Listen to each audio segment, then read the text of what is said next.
A very long time ago, the great gods created humans. Humans were foolish and ignorant, acting purely on instinct without intelligence. They were no different from animals. The gods did not intervene, allowing humans to live freely. However, entities from beyond this realm took an interest in the mortal realm. These beings crossed into the mortal realm, toying with humans as though they were mere playthings, slaughtering them for amusement. The gods, unable to bear such sights, descended upon the world. They designated these beings as demons, declaring them as entities unfit to exist in this world. After countless clashes between the gods and the demons, they finally succeeded in banishing the demons from this realm. The humans revered the great gods who had saved them. They remembered their names and began worshipping them. Communities of these worshippers eventually formed religious orders. Under the gods' guidance, humanity achieved unprecedented progress. After many centuries had passed, the story reached the present. I see. Kettle stroked his chin as if he found the story intriguing. His reaction surprised Aquaz. The tale she had just shared was an ancient myth, one so tedious that children would often doze off during lessons in the church. Yet Kettle listened intently, his expression filled with curiosity. Touched by this unexpected reaction, Aquaz continued her explanation. The demons were banished from the mortal realm. The Great Ones erected barriers to prevent the demons from residing here. However, the pathways from hell had already opened. No matter how strong the barriers were, the demons could still interfere with the mortal realm. Though divine aid was required, the gods could not continuously monitor the mortal realm. Therefore, they chose among their worshippers, granting them a portion of their divine power. These chosen humans wielded miracles from the gods. Through this, the church gained even greater influence, eventually spreading its power across the entire continent. I think I understand, Kettle murmured, summarizing the historical narrative told by the worshippers of this world. Is it impossible to kill these beings because they originate from another dimension? Yes, Aquaz affirmed. They do not belong in this world, and thus, the concepts of this realm cannot eliminate them. But through the divine miracles of the gods, such demons can be defeated. Aquaz's eyes gleamed with fervent belief, her expression radiating unwavering faith. I see, Kettle smiled. In that case, I have a question. Divine miracles can overpower demons, yes. They also hold an elemental advantage over them. Correct, she said, nodding. Then do these divine miracles also hold superiority over mist? Without hesitation, Aquaz nodded again. The great gods' miracles surpass all human capabilities. They are supreme over all forms of power humans wield. Interesting. Kettle's interest visibly deepened. The sun god, whom I serve, stands at the pinnacle among the many gods. Though not entirely true, it was a small, innocent exaggeration from a devoted believer. There were countless gods, some far stronger than the sun god. Yet the sun god was indeed a powerful deity, one of the few that exerted significant influence over the mortal realm. I see. Kettle's face reflected fascination. His reaction sparked an idea in Aquaz's mind. Maybe I can convert this barbarian into the sun god's faith, Aquaz wondered. Unlike other barbarians, Kettle seemed to harbor no resistance toward gods. On the contrary, he appeared genuinely intrigued by even the dullest of historical stories. For a devout follower of the sun god like her, converting a barbarian would bring boundless joy. While she cared little for politics, the sun god's church would also gain tremendous benefit. Having someone capable of single-handedly overwhelming demons join their ranks would strengthen the church's influence significantly. If you ever wish to join, please do not hesitate to let me know. I will personally guide you through the process, Aquaz offered warmly. Kettle's interest piqued further, though for a reason different from Aquaz's hopes. If I were to join, would I also be able to wield divine miracles? Well, no, Aquaz quickly shook her head. Only those chosen by the sun god can perform miracles. I cannot say more than that. I see. I'll think about it, Kettle replied casually. Yes, Aquas beamed, nodding enthusiastically. The mere thought that Kettle could seriously consider joining filled her with excitement. She sincerely wished to share the teachings of the sun god with him. Of course, Kettle's thoughts were elsewhere. He didn't believe Aquas's words. He assumed the part about gods creating humans was likely a fabrication meant to enhance the god's majesty. However, he believed the conflict between gods and demons to be true. Demons had been defeated by the gods and banished. Demons are beings from another dimension, Kettle thought. They were entities that did not originally belong to this world. Because of that, if they were to fully manifest, the powers of this world would be unable to defeat them. However, the power of the gods could, and divine power held an inherent superiority over the forces of this world. If so, wouldn't it be possible that the gods themselves shared the same origins as demons? He thought. He didn't voice such thoughts aloud. To deny the foundation of the gods would be blasphemy. Aquas could very well take up her mace and strike him dead on the spot. Instead, Kettle steered the conversation toward a different, less controversial topic of interest. Divine power, you say, is the ability to wield the gods' strength. Yes, it is the manifestation of their great miracles, Aquas confirmed. And the scripture you wield, does it also fall under that category? That is correct, Aquas nodded. The scripture was a holy text, an account of the sun god's deeds as witnessed by those who had directly observed his descent to the mortal realm. It was a sacred relic, so valuable that only a select few within the church were permitted to read it. Had it not been for the scripture, I would not have been able to stand against the demon as I did, Aquas admitted. In truth, she had been on the defensive against ch54 at the beginning of the battle. It was only after she invoked the scripture that she began to gain the upper hand. The scripture recounts the journeys of the sun god.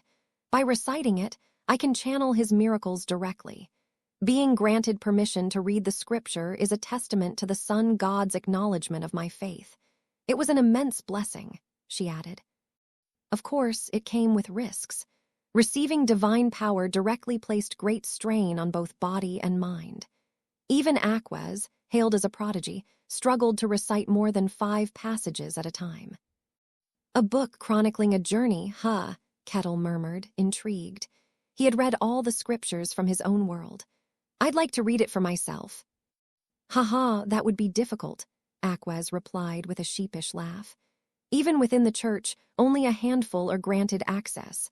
I was only allowed because the saintess took a liking to me. I understand. It's merely a curiosity, Kettle said with a wave of his hand. That being said, I'm also curious about the demon. Her name was ch54, right? Is she the strongest of her kind? She is not, Aquas shook her head. A demon with a name was a being that had reached a certain level of power. However, there were countless demons far stronger than those who bore names. ch54 is among the weakest of the named demons, she clarified. Oh, Kettle's interest deepened. So there are demons even stronger than her. Yes, demons also have ranks and hierarchies. ch54 holds no official rank. She is merely an ordinary demon. Even so, a named demon was no small threat.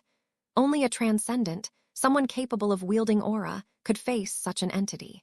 In other words, if such a warrior wasn't present, there would be no way to deal with a named demon. For such a powerful being to appear in these remote regions, this world is quite dangerous, Kettle remarked. Well, not really, Aquas countered. Under normal circumstances, a named demon shouldn't be able to manifest so easily. Their summoning requires immense sacrifices and time. Moreover, the church is usually forewarned through divine oracles. Most dark mages who attempt to summon demons are caught and fail under the scrutiny of the god's gaze. Named demons appearing was an event so rare it occurred perhaps once every decade, and each instance mobilized entire continents. If such beings could manifest this easily, the world would already belong to demons. But this time was different, Aquas said grimly. Even though the gods issued an oracle, it arrived late. By the time Aquas arrived, the demon had already descended, and there was no sign of the dark mage who had summoned her. It was as though the demon had manifested by her own power.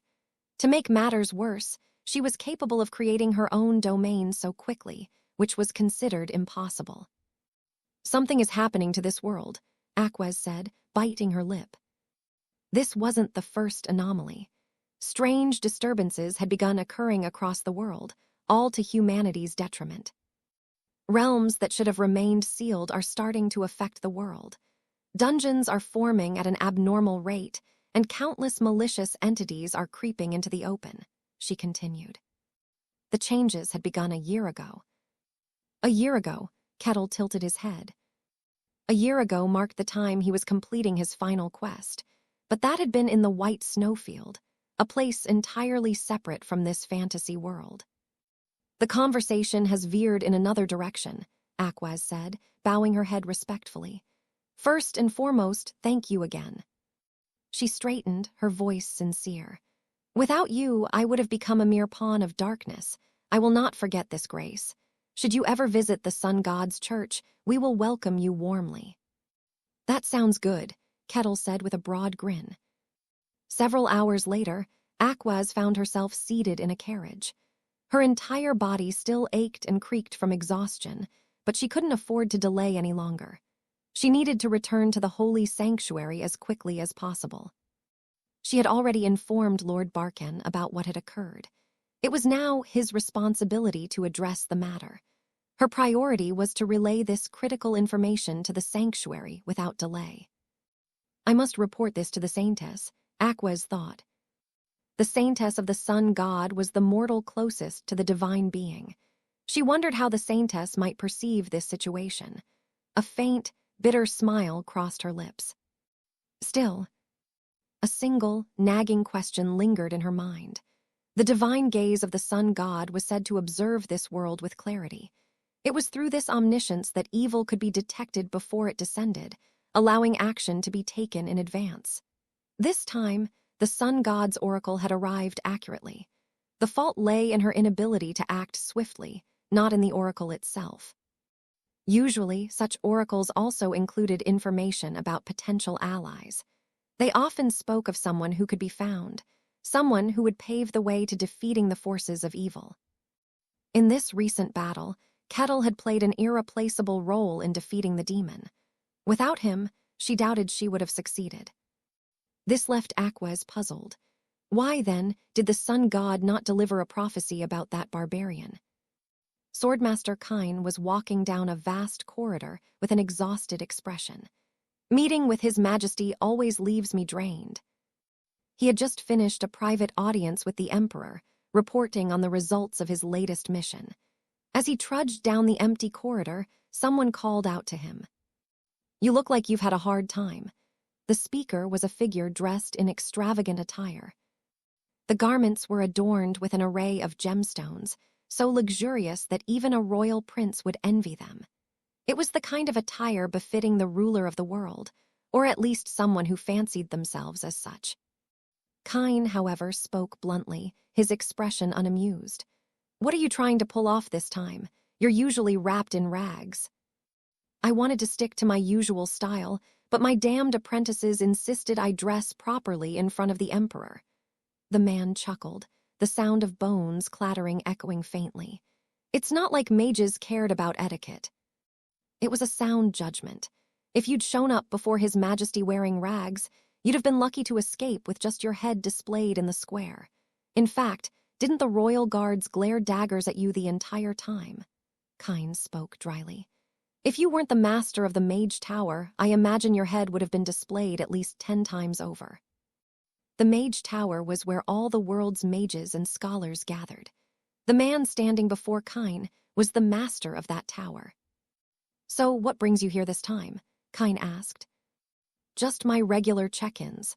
My apprentices kept nagging me to take on a few duties myself, so here I am," the man said, grumbling. Kine smirked wryly. "Meeting the Emperor isn't exactly an enjoyable task." "And what about you? What brings you here?" "I was reporting the results of my mission." You've been working hard." "There are plenty of people stronger than me. Why does it always have to be me getting called in?" Kine said. He was a swordmaster, a transcendent individual. However, he wasn't particularly exceptional among his peers. If anything, he leaned toward the weaker side. Many were far stronger than him. The Tower Master chuckled. That's because the truly powerful ones are usually untethered.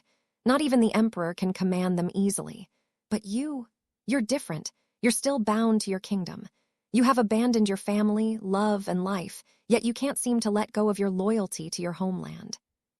Mind your own business, Kyne snapped, his face darkening. The man's words were accurate. Kyne's homeland was a vassal state of the Empire. If he disobeyed the Emperor's orders, his homeland would suffer. Most transcendent individuals had no such ties. Concepts like loyalty and patriotism meant nothing to them. However, it was a different story for Kyne. He had cast away everything except for his patriotism, the one thing he couldn't discard. And so, the Emperor exploited his unwavering loyalty without a second thought. Damn it, Kyne thought. He cursed under his breath. The old man was as irksome as ever. Why don't you focus on running the Mage Tower instead of meddling in my affairs? Kyne asked. The Mage Tower runs just fine without me. It's time for an old man like me to retire and find some hobbies. And those hobbies include tormenting me. Your reactions are entertaining. Get lost, Kyne said flatly. The Tower Master laughed, clearly amused. Don't get so upset. Teasing you is one of my few joys. Someone like you, so fixated on something, is fascinating and has great value. Anyway, how did it go? It went as it always does, well enough. You were in the Silent Forest this time, weren't you? Yes. How was it? It's a maddening place. The rules of this world don't apply there. It's horrific. Kyne shook his head, visibly exasperated. His mission, assigned by the Emperor, had been to scout one of the demon realms. There was no sound. Not even when I shouted, there wasn't even an echo. I couldn't even properly detect the mist either. I'd come to my senses only to realize a few soldiers had disappeared. I nearly died several times. I never want to go back there, Kyne continued. It must have been dreadful. Why does His Majesty insist on conquering the demon realms? Maybe he wants to conquer the world. Who knows what goes on in the minds of rulers? Kyne smirked bitterly. Speaking ill of the Emperor right outside the palace was a dangerous game. Were the Tower Master anyone else, they'd be dismembered on the spot. Still, the demon realms are fascinating places. I admit I'm curious about them, the Tower Master said. Please leave me out of it. I prefer a simple life, Kyne replied. Do you? The Tower Master's voice shifted, and he snapped his fingers. The sound of bones striking echoed, followed by the hum of a barrier forming. A magical barrier now separated them from the outside world. Though the place was heavily enchanted against magic, such measures meant little to the Tower Master. Kyne looked at him, puzzled. What's this about? Nothing important, but there's no need to broadcast it either. The Tower Master chuckled as he stepped closer to Kyne. You encountered someone remarkable, didn't you? Kyne's face twisted in irritation. Damn that eye of observation. When did you plant it on me again? I planted it the last time we met. Watching young people is one of my few remaining hobbies. Go to hell. Come now, don't be so harsh. I'll send a few artifacts to your kingdom to make it up to you. That should ease your anger. The Tower Master coaxed Kyne gently. Kyne stayed silent, begrudgingly accepting. After all, the rewards he received from the Tower Master were often too valuable to reject. Kyne sighed, resigned. You have already seen everything with your cursed eye. What more do you want? I want your perspective. The barbarian of the white snowfield. It's like something out of legend. It's not certain yet. It could be a lie. The Tower Master chuckled softly. A barbarian who defeated Swordmaster Kyne and defeated Cardos like an insect. And he was found at the edge of the white snowfield. The possibility seems high. Cardos? Are you saying he defeated Cardos? Kyne's eyes widened. Oh, you didn't know? Well, I suppose the news hasn't spread far yet, the Tower Master explained. It's still a rumor within the Mage Tower. Cardos, the mage who once shook the continent, tried to resurrect himself in the outskirts of the Empire, and was defeated. The Mage Tower, being the hub of all magical knowledge, was always the first to catch wind of such stories. I even mourned for Cardos. The Tower Master tapped his jawbone thoughtfully, the gemstones on his luxurious attire glinting faintly. The man beneath the extravagant clothing was nothing but a skeleton, glowing blue lights flickering in his empty eye sockets. A shame, really. He was one of the few liches I called a friend. "You had friends?" Kine asked dryly. "Of course. Living through countless years teaches you the value of companionship. But enough about that. I suppose there's no news of any artifacts from Cardos's lair." "I thought all the artifacts were recovered when Cardos was killed," Kine replied. "Cardos hoarded countless relics from the kingdoms he destroyed. While most were recovered, the most precious one remains missing." The Tower Master clicked his tongue in frustration. "But let's return to the point. What did you think of him, the barbarian? Do you really think he defeated the Lich?" "I think it's possible," Kine admitted. He believed that Kettle was powerful enough to defeat Cardos. Having met Kettle himself, he wasn't entirely surprised. "You didn't tell the Emperor about the barbarian, did you?" "Why would I? I dislike the Emperor and the Empire," Kine scoffed, now speaking openly within the confines of the barrier. "That madman of an emperor, his obsession with ruling the world sacrifices countless lives. I can't bring myself to like him. What does he even want?" Kine couldn't understand how the Emperor was so recklessly throwing away valuable lives in his pursuit of the demon realms. The Tower Master chuckled. "I'd like to know what goes on in his head too. In all my years, I have never seen someone like him. Regardless, I won't give the Emperor what he wants. Besides, if that barbarian confronts the Emperor, a clash is inevitable. Conflict was certain between a barbarian who acted according to his own will and an emperor who sought to seize everything in his grasp. Kine had no reason to inform the Emperor." "That's interesting." The blue light in the Tower Master's hollow sockets flickered. "You believe a single barbarian could challenge the Emperor and cause problems." The Emperor was mighty, so mighty that even the Tower Master couldn't entirely defy him. And yet, here Kine was, suggesting that one barbarian could oppose the Emperor's will. After a moment of silence, Kine spoke. "I don't know, I can't fully grasp his strength, but I felt something." Kine looked at the Tower Master, the pinnacle of magical power and wisdom.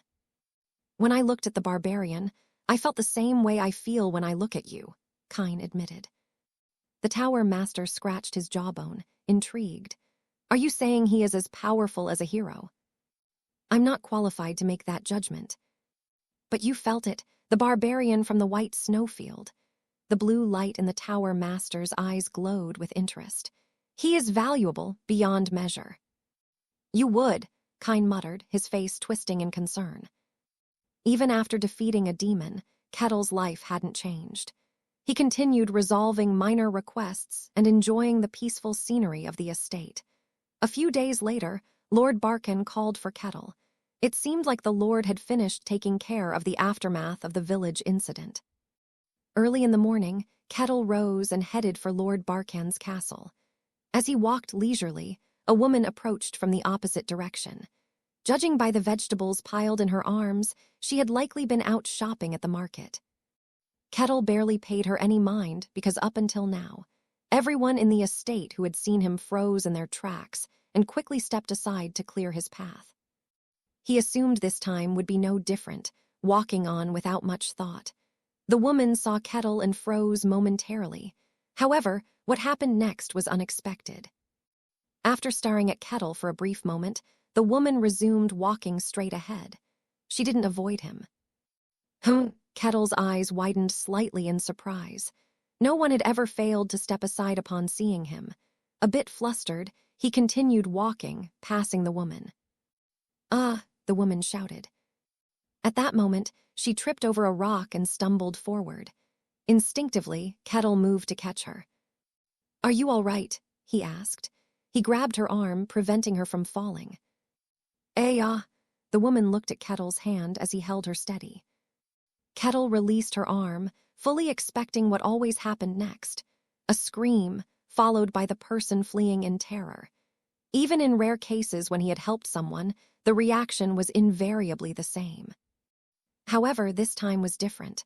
The woman quickly gathered her fallen belongings and then bowed deeply to Kettle. Thank you.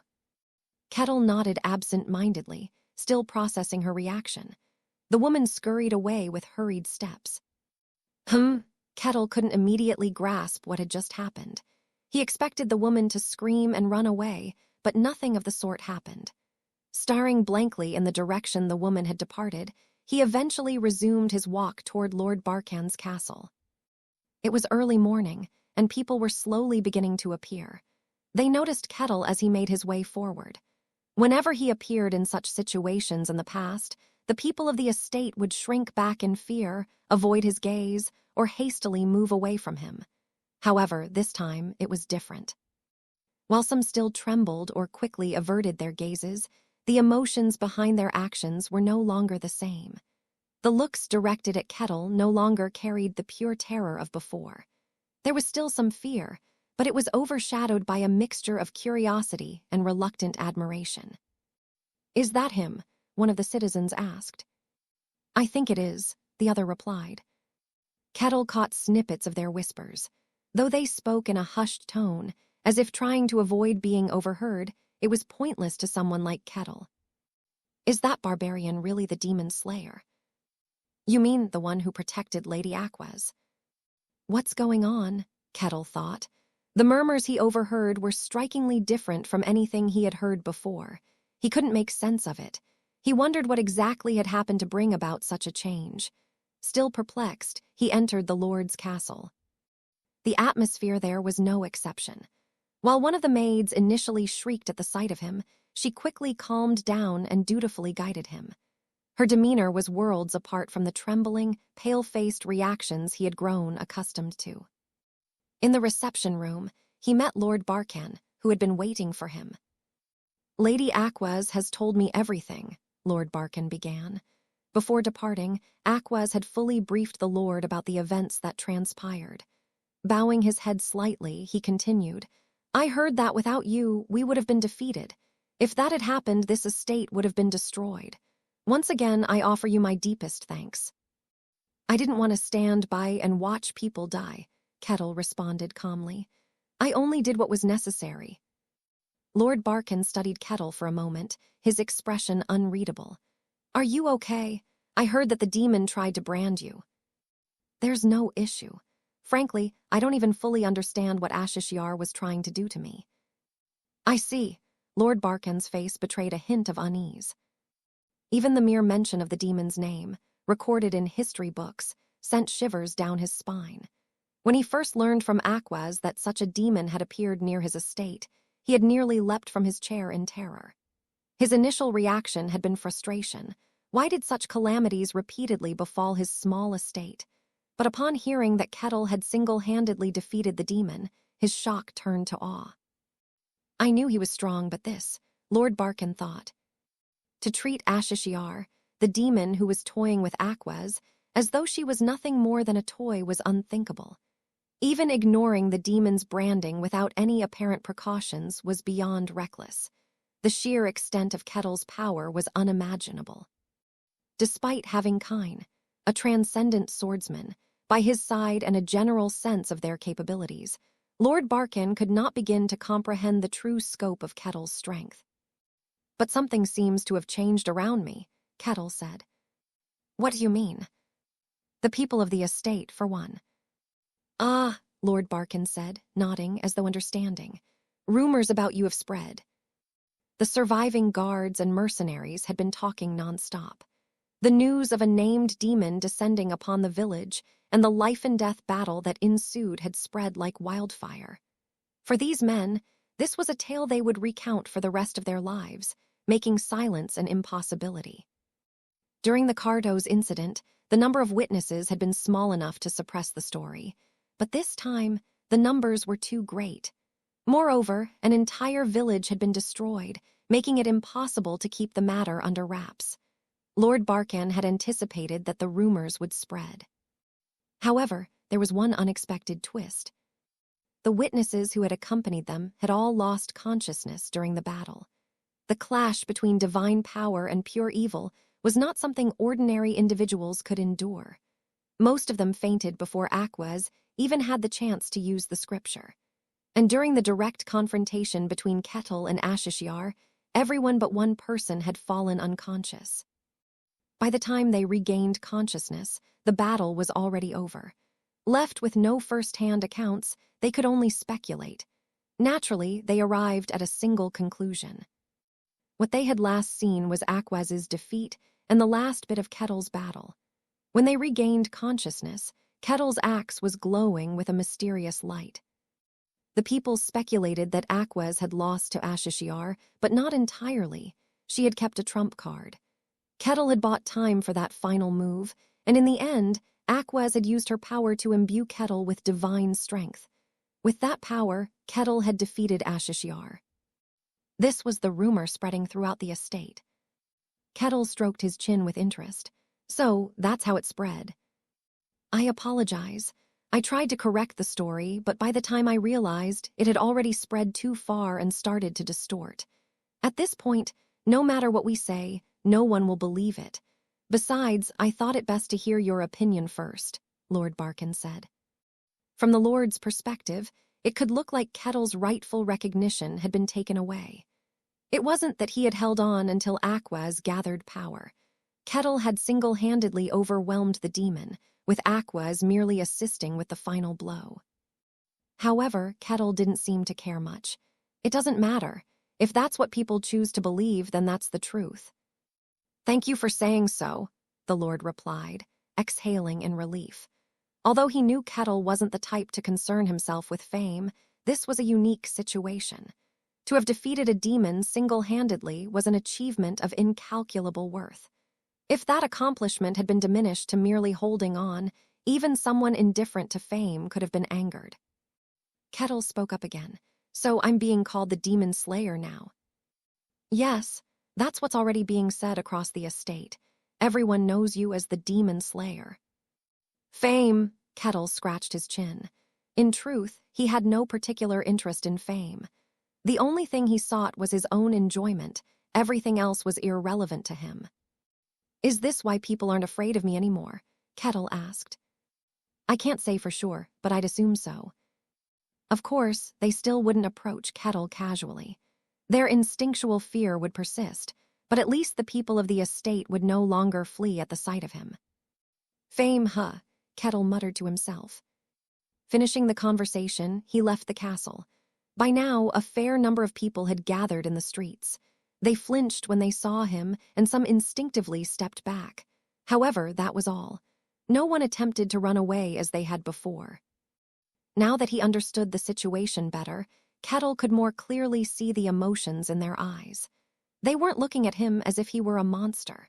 Instead, their gazes resembled those directed at a hero or someone extraordinary. Not bad, Kettle muttered. Until now, people had always rejected him. No matter what he did, they had been afraid, screamed, and avoided him. Perhaps it was because of his appearance. It hadn't felt good. In truth, it had made him sad. He wanted to enjoy the fantasy world, to live among these people. Yet their rejection had left him feeling disheartened. He had always thought that if he worked hard, took on various tasks, and gradually approached them, they would eventually accept him.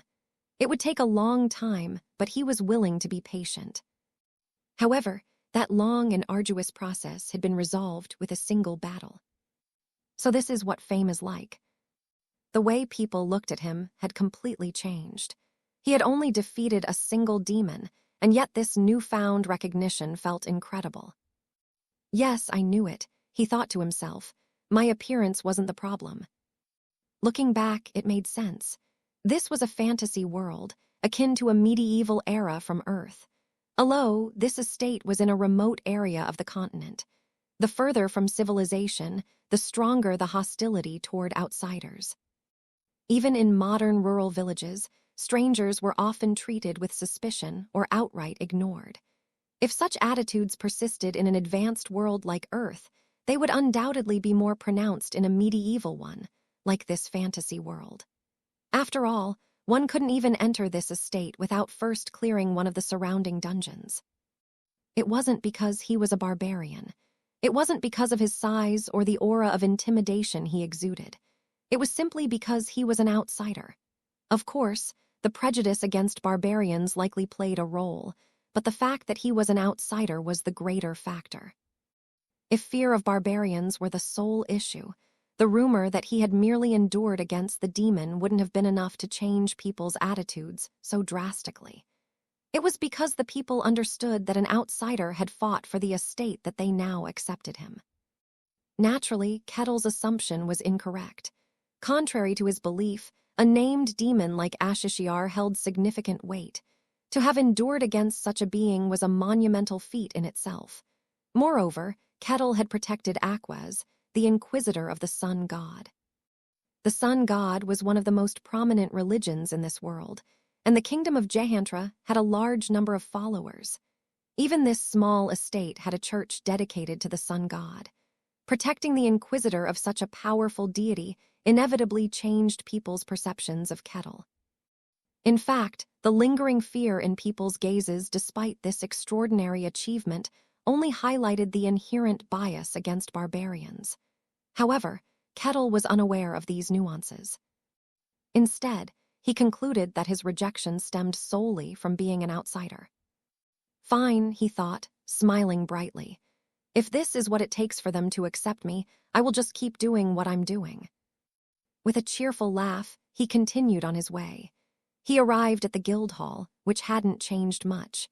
From the guild's perspective, the troubled village incident wasn't a big issue. All the mercenaries who had left with him had returned alive.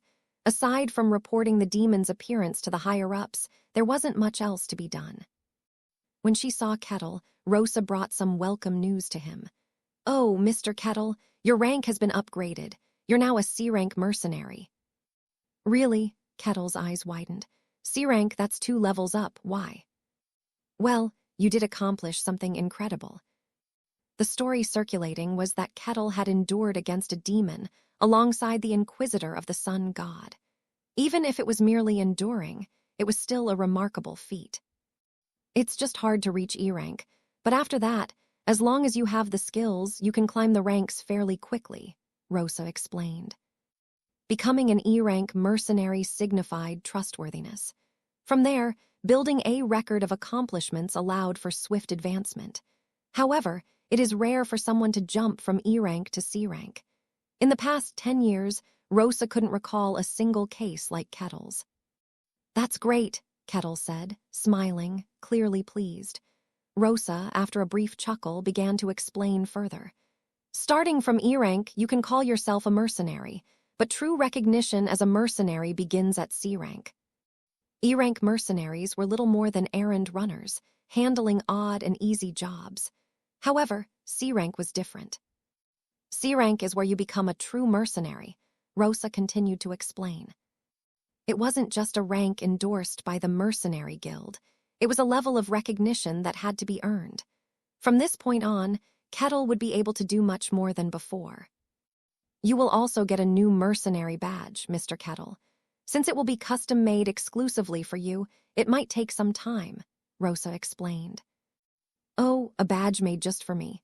Kettle asked with curiosity. "Yes, starting from C-rank, mercenaries are treated as true professionals. It comes with its perks. For starters, you will now have access to most places.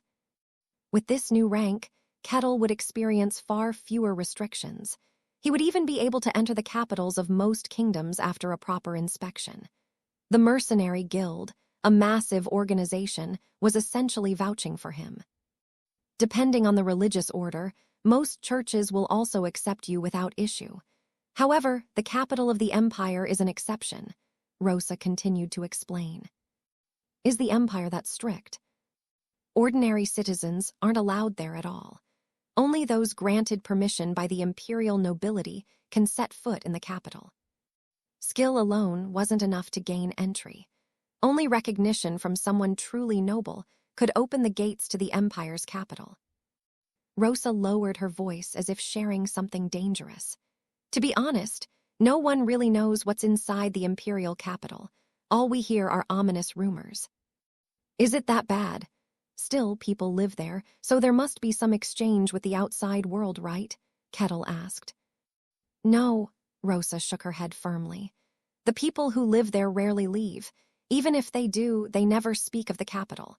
Frankly, there's less information about it than about the demon realm. Kettle stroked his chin, intrigued. Rosa coughed awkwardly and shifted the topic with a cheerful tone. And many more requests are now open to you. At C rank, you can take on practically any request. You could even tackle A rank dungeons, as long as you form a party. Dungeon expeditions, exploring unexplored dungeons, and a variety of other requests. All of it was now accessible. Rosa scratched her head, looking a bit embarrassed. But, since Lord Barkan's estate is located in a remote area, there aren't many high-level requests here. Aren't there unexplored dungeons nearby? Kettle asked. There are, but their difficulty is likely low. They're unexplored not because the dungeons are too dangerous, but because there hasn't been enough manpower to investigate them. The unexplored dungeon Kettle had cleared before was an unusual case. A-rank dungeons rarely appeared in a remote territory like this. Still, it meant there were no dungeons in the area that Kettle couldn't access. So now I'm curious. How do you advance beyond C rank? Kettle asked. He knew that the ranks above C were B, A, and finally, S. There were still 3 levels left. Rosa began explaining. To be honest, there's not much difference in skill between C rank and B rank. The key difference is who vouches for you. What do you mean? Isn't that what the mercenary guild provides? Not really, Rosa said, scratching her cheek awkwardly. To put it bluntly, mercenaries aren't exactly a highly esteemed profession. Until E rank, mercenaries were little more than errand runners handling menial tasks. Even D rank wasn't much different. It was simply the level reached after accumulating enough experience as an E rank mercenary. C rank, however, marked the point where a mercenary gained official recognition as a professional. But even that had its limits. Due to the nature of mercenaries, the guild often included individuals whose identities weren't entirely clear. If they proved their skills, they could reach C rank, but they wouldn't necessarily earn the trust of nobles or religious orders. No matter how much the mercenary guild vouched for someone, nobles and clergy still regarded it as an outside institution. To those who considered themselves inherently superior, such as nobles or clergy, personal vouches mattered more than skill alone. Some mercenaries formed alliances with noble families or religious orders, earning their recognition and favor. Those were the individuals who advanced to B rank.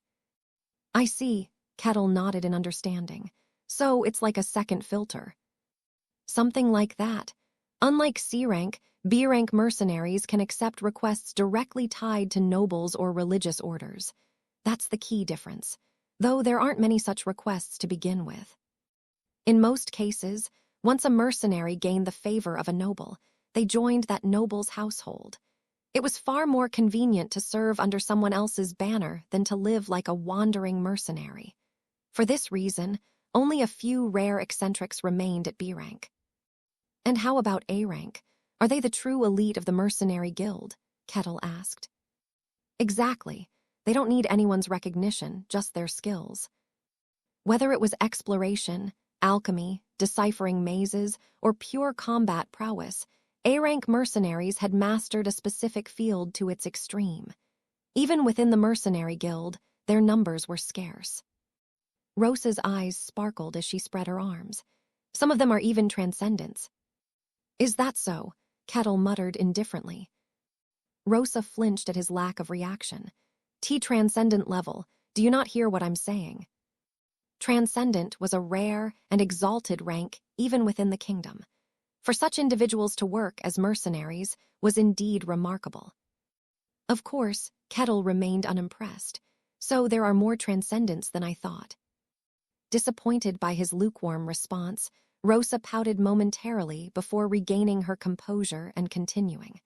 Becoming A rank naturally comes with honor. You will even be able to take on requests from nobles. At that level, the mercenaries' abilities served as their certification. They no longer needed anyone to vouch for them. Of course, there are some unique individuals even among A ranks, but that's generally how it works.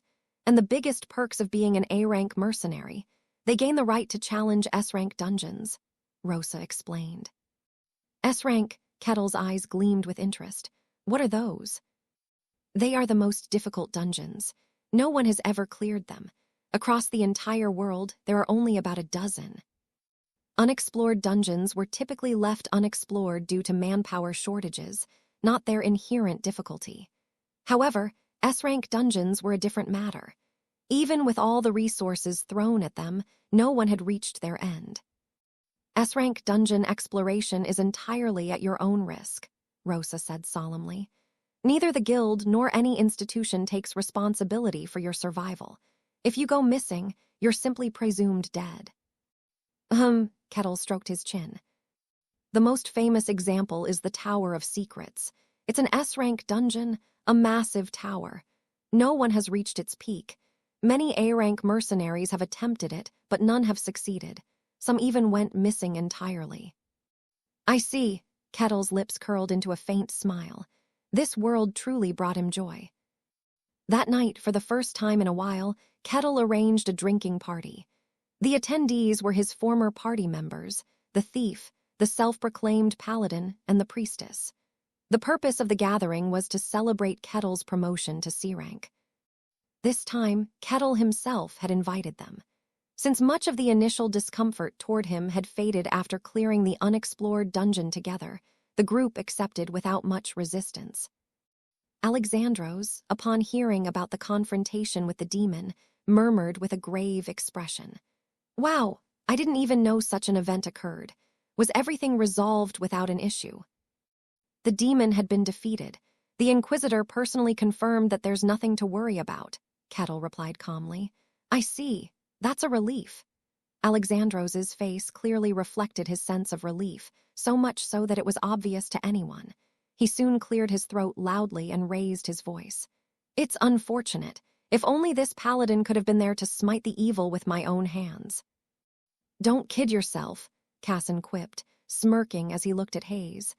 You must have had a hard time witnessing the clash with the demon. Ah, yes. Hayes flinched and nodded, her demeanor nervous. Her reaction seemed slightly unusual, but Casson didn't pay it much mind. Still, holding your ground against a demon. That's incredible, Casson said, his eyes filled with genuine amazement as he looked at Kettle. Holding one's ground against a demon was no small feat. Even with the presence of the Inquisitor of the Sun God, it was an extraordinary accomplishment. I knew he was strong, Casson thought, but not to this extent. It truly felt like Kettle came from another world. You must have had a hard time, too. Standing against a named demon is no easy feat, Kettle, Casson said with respect. It was simply something I had to do, Kettle replied matter-of-factly. Even so, defeating a demon is no easy feat. The Inquisitor of the Sun God must truly be formidable, Casson muttered, his voice tinged with awe. Though he had heard of the Inquisitor's renown, even a named demon was an immensely powerful foe. To defeat such a being was a testament to the Inquisitor's strength. Alexandros nodded in agreement. Meanwhile, Hayes was screaming internally. No, that's not what happened. When everyone else had fallen unconscious during the battle, she had not. Hayes had watched the entire fight between Kettle and the demon. That was why she alone understood the true extent of Kettle's power. ch54 was a named demon. Although she held hostages to gain an advantage, she had been powerful enough to defeat Aquaz, the youngest Inquisitor, without much resistance. Yet Kettle had defeated ch54, and the fight wasn't even close, it was overwhelmingly one-sided. Kettle had toyed with the demon as if she were nothing more than a plaything, crushing her skull, slicing her torso in half, and tearing her limbs to pieces. Aquaz had only been there to deliver the final blow to a defeated opponent. Kettle's strength defied logic. It felt as though he didn't belong in this world. He possessed a power so overwhelming that one could mistake him for a dragon toying with its prey. Respect and trust came naturally to those who were strong, but Kettle's power surpassed what could be described as merely strong. At that level, he seemed more like an inhumane entity. More than that, there was Kettle's peculiar set of values. Hayes found herself increasingly unable to understand him. Casson spoke again. Now that you've reached C rank, what are your plans, Kettle? At that moment, the server approached. Though the server flinched at the sight of Kettle, she cautiously walked over and placed a dish on the table.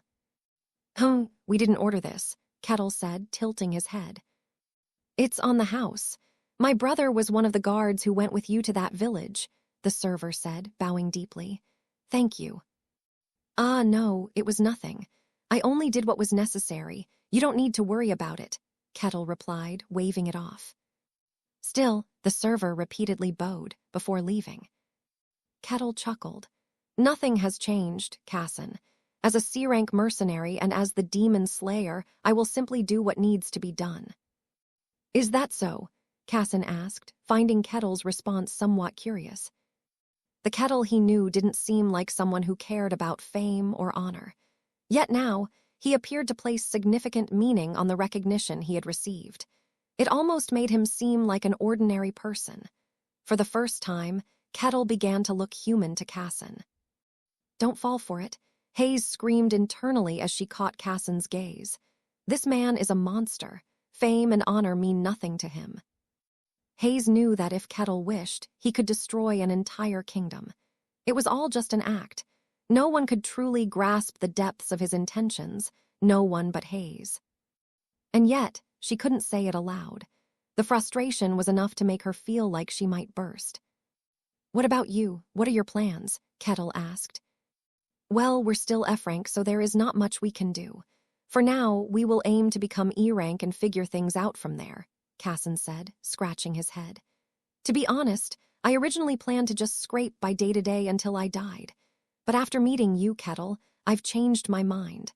I want to put in some effort and live a little better. I've always lived like that. How are you only realizing it now? You're truly a lowlife, Alexandros retorted, but Casson ignored him entirely. Kettle turned his gaze to Hayes. And what about you? What? Hayes squeaked, startled by the sudden attention.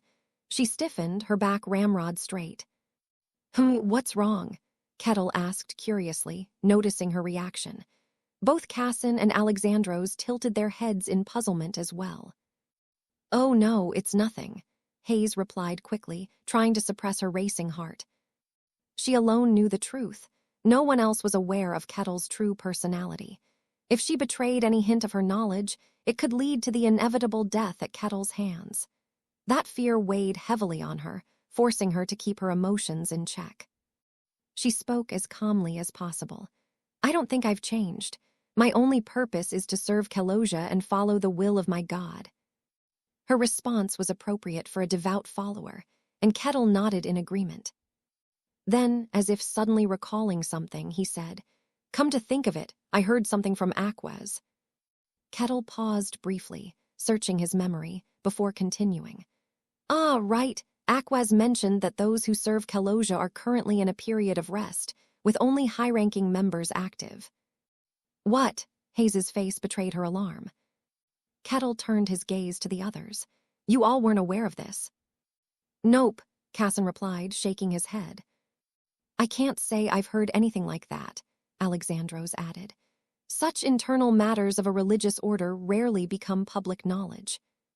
The more persecuted a church, the more insular it tended to be, and Kaloja's followers were among the most persecuted.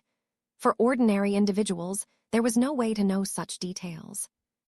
Oh, Aquez must have been mistaken, Hayes said, forcing a smile. Our church is perfectly normal. I'm just an ordinary priestess. Is that so? Well, if you say so, then it must be true. Kettle dismissed the matter with little concern. After all, Aquez, as an inquisitor of the sun god, wasn't a follower of Kaloja. It was entirely possible for her to misunderstand the internal workings of another faith. Satisfied with his reasoning, Kettle moved on, but Hayes grew even more anxious. Does he already know everything? She wondered. Is he just waiting for me to confess? Or is he merely toying with me? She imagined Kettle grabbing her head, his voice cold and unforgiving. You dared to deceive me. I'll crush your skull as payment." A shiver ran down Hayes's spine at the vivid mental image. Before long, the drinking session came to an end. Everyone departed with satisfied expressions, everyone except Hayes, who was left deeply unsettled. "Good times," Kettle remarked. Back in his quarters, he lay on his bed, a look of immense satisfaction on his face. At last, he felt like he was truly becoming a part of this fantastical world. The thought filled him with excitement for the future, and he closed his eyes, eager for the adventures to come. At the end of the cave, the air grew heavy with the damp, musty smell. In the vast hollow chamber, a massive monster lay sprawled. Its thick, brown skin glistened faintly under the dim light. Its muscular frame shifted as it scratched its belly with a massive hand, and the sound of its snoring echoed throughout the cave. That monster was an ogre. The ogre's snoring stopped abruptly. Its large, bulbous eyes blinked open, groggy from sleep, as it stared blankly at the ceiling of the cave. Drip, drip. Water droplets fell from above, landing with soft splashes. The ogre watched them idly before eventually drifting back to sleep. This was the ogre's life. The ogre didn't know how long it had been in this cave and how much longer it would remain there. It simply existed, neither truly alive nor truly dead, resembling more of an amoeba than a sentient being capable of willful action. Whether its existence was pitiful or contented was a question far beyond the ogre's meager intelligence to consider. As always, time flowed in a monotonous cycle for the monster. Wake, stare blankly at the ceiling, and return to sleep. It was an endless, repetitive wheel of life. But today, something changed. Step, step. The sound of footsteps echoed through the cave. Startled, the ogre instinctively rose, its massive form lumbering upright. "You," the ogre growled. It saw the intruder. It was a human. "Oh my, you're quite large," the human said with a wide grin, waving enthusiastically. "Nice to meet you, ogre." For a brief moment, the ogre was taken aback. Though it had never encountered a human before, it possessed an innate understanding of humans. However, the human standing before it defied all expectations. He was enormous, both in height and breadth. For a moment, the ogre wondered if this being was even human at all. However, there was no doubt it was human.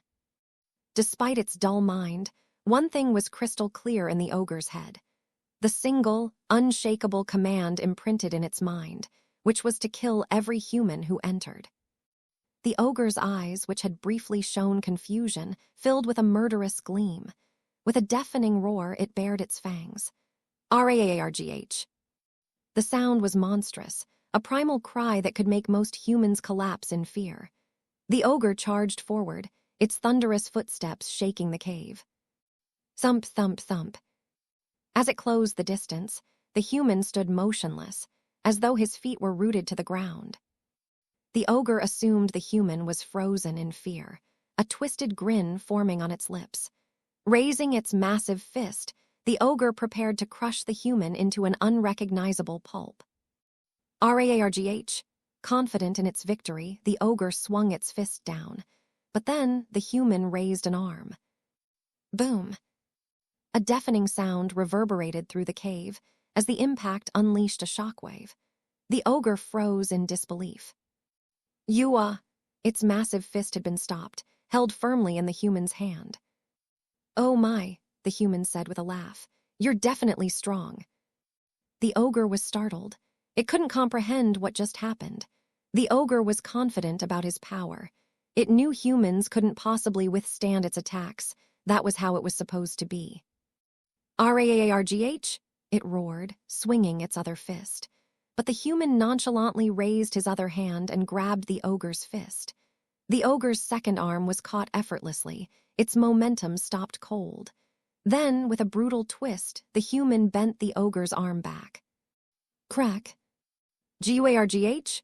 The ogre let out a howl of pain, its muscles spasming as the human flung its body to the side. The ogre scrambled to its feet, clutching its injured arm. "You're quite sturdy, aren't you?" the human remarked cheerfully. "Raargh." Enraged, the ogre charged again, its guttural screams filling the air. But the human only smiled wider, as though he were having the time of his life. As the ogre swung its massive arm once more, the human caught it with ease. This time, he didn't stop there. Gripping the ogre's arm tightly, the human pulled. The ogre's massive body was lifted off the ground and slammed repeatedly into the cave floor. Thud, thud, thud. Guargh? The ogre screamed in agony, thrashing in an attempt to free itself. Its muscles bulged, its arms swelling unnaturally as it mustered all its strength to escape. Intrigued, the human released his grip. Thud. The ogre staggered back, clutching its swollen arm. Fascinating, the human mused. Your arm grew suddenly. Is your muscle fiber structure different? It's truly remarkable to be this strong using sheer brute force. The ogre wanted the human to stop talking. Though it couldn't understand the human's words, it instinctively knew the man was toying with it. For the first time in its life, the ogre felt fear. However, it couldn't retreat. It wasn't the blocked cave behind it that trapped the ogre, it was the command etched into its very being. It needed to kill the human. It needed to kill everyone who entered this cave. Like an unrelenting compulsion, the directive drove the ogre forward. Letting out another desperate cry, it charged once again. The human, arms spread wide, welcomed it with a grin.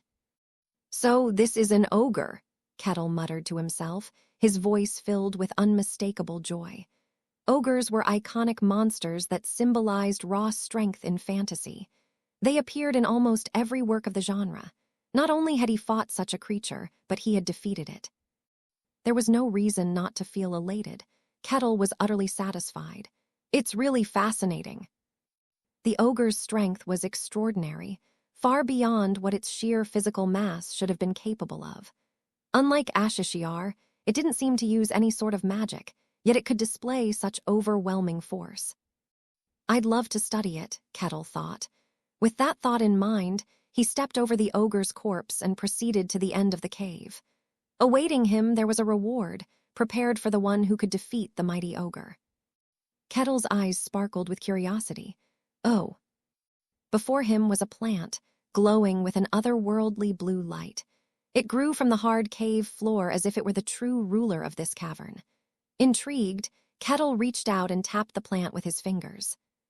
"So this is my reward," he mused, curiosity glinting in his eyes. Until now, the rewards had been simple valuables, but this glowing plant was something unique. It seemed fitting for a high-level dungeon to have such peculiar rewards. Kettle carefully took the plant and left the dungeon. Upon entering the guild hall, Rosa greeted him with a bright smile.